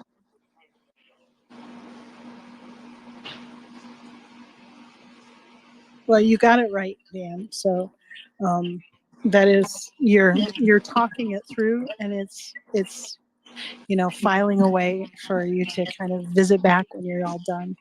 I think that this is the end of class, folks. If you are struggling, if you haven't finished anything, make sure you put your questions, comments, concerns in the Slack channel. If you have no idea what the heck I'm talking about when it comes to the Slack channel, that is a big issue. So we need to make sure that you're there. A lot of things happen in the Slack channel and you get quicker responses to your questions. You have that conduit and connection to the rest of the folks that are in your class. Tomorrow morning at 11 a.m. So in about 12 hours and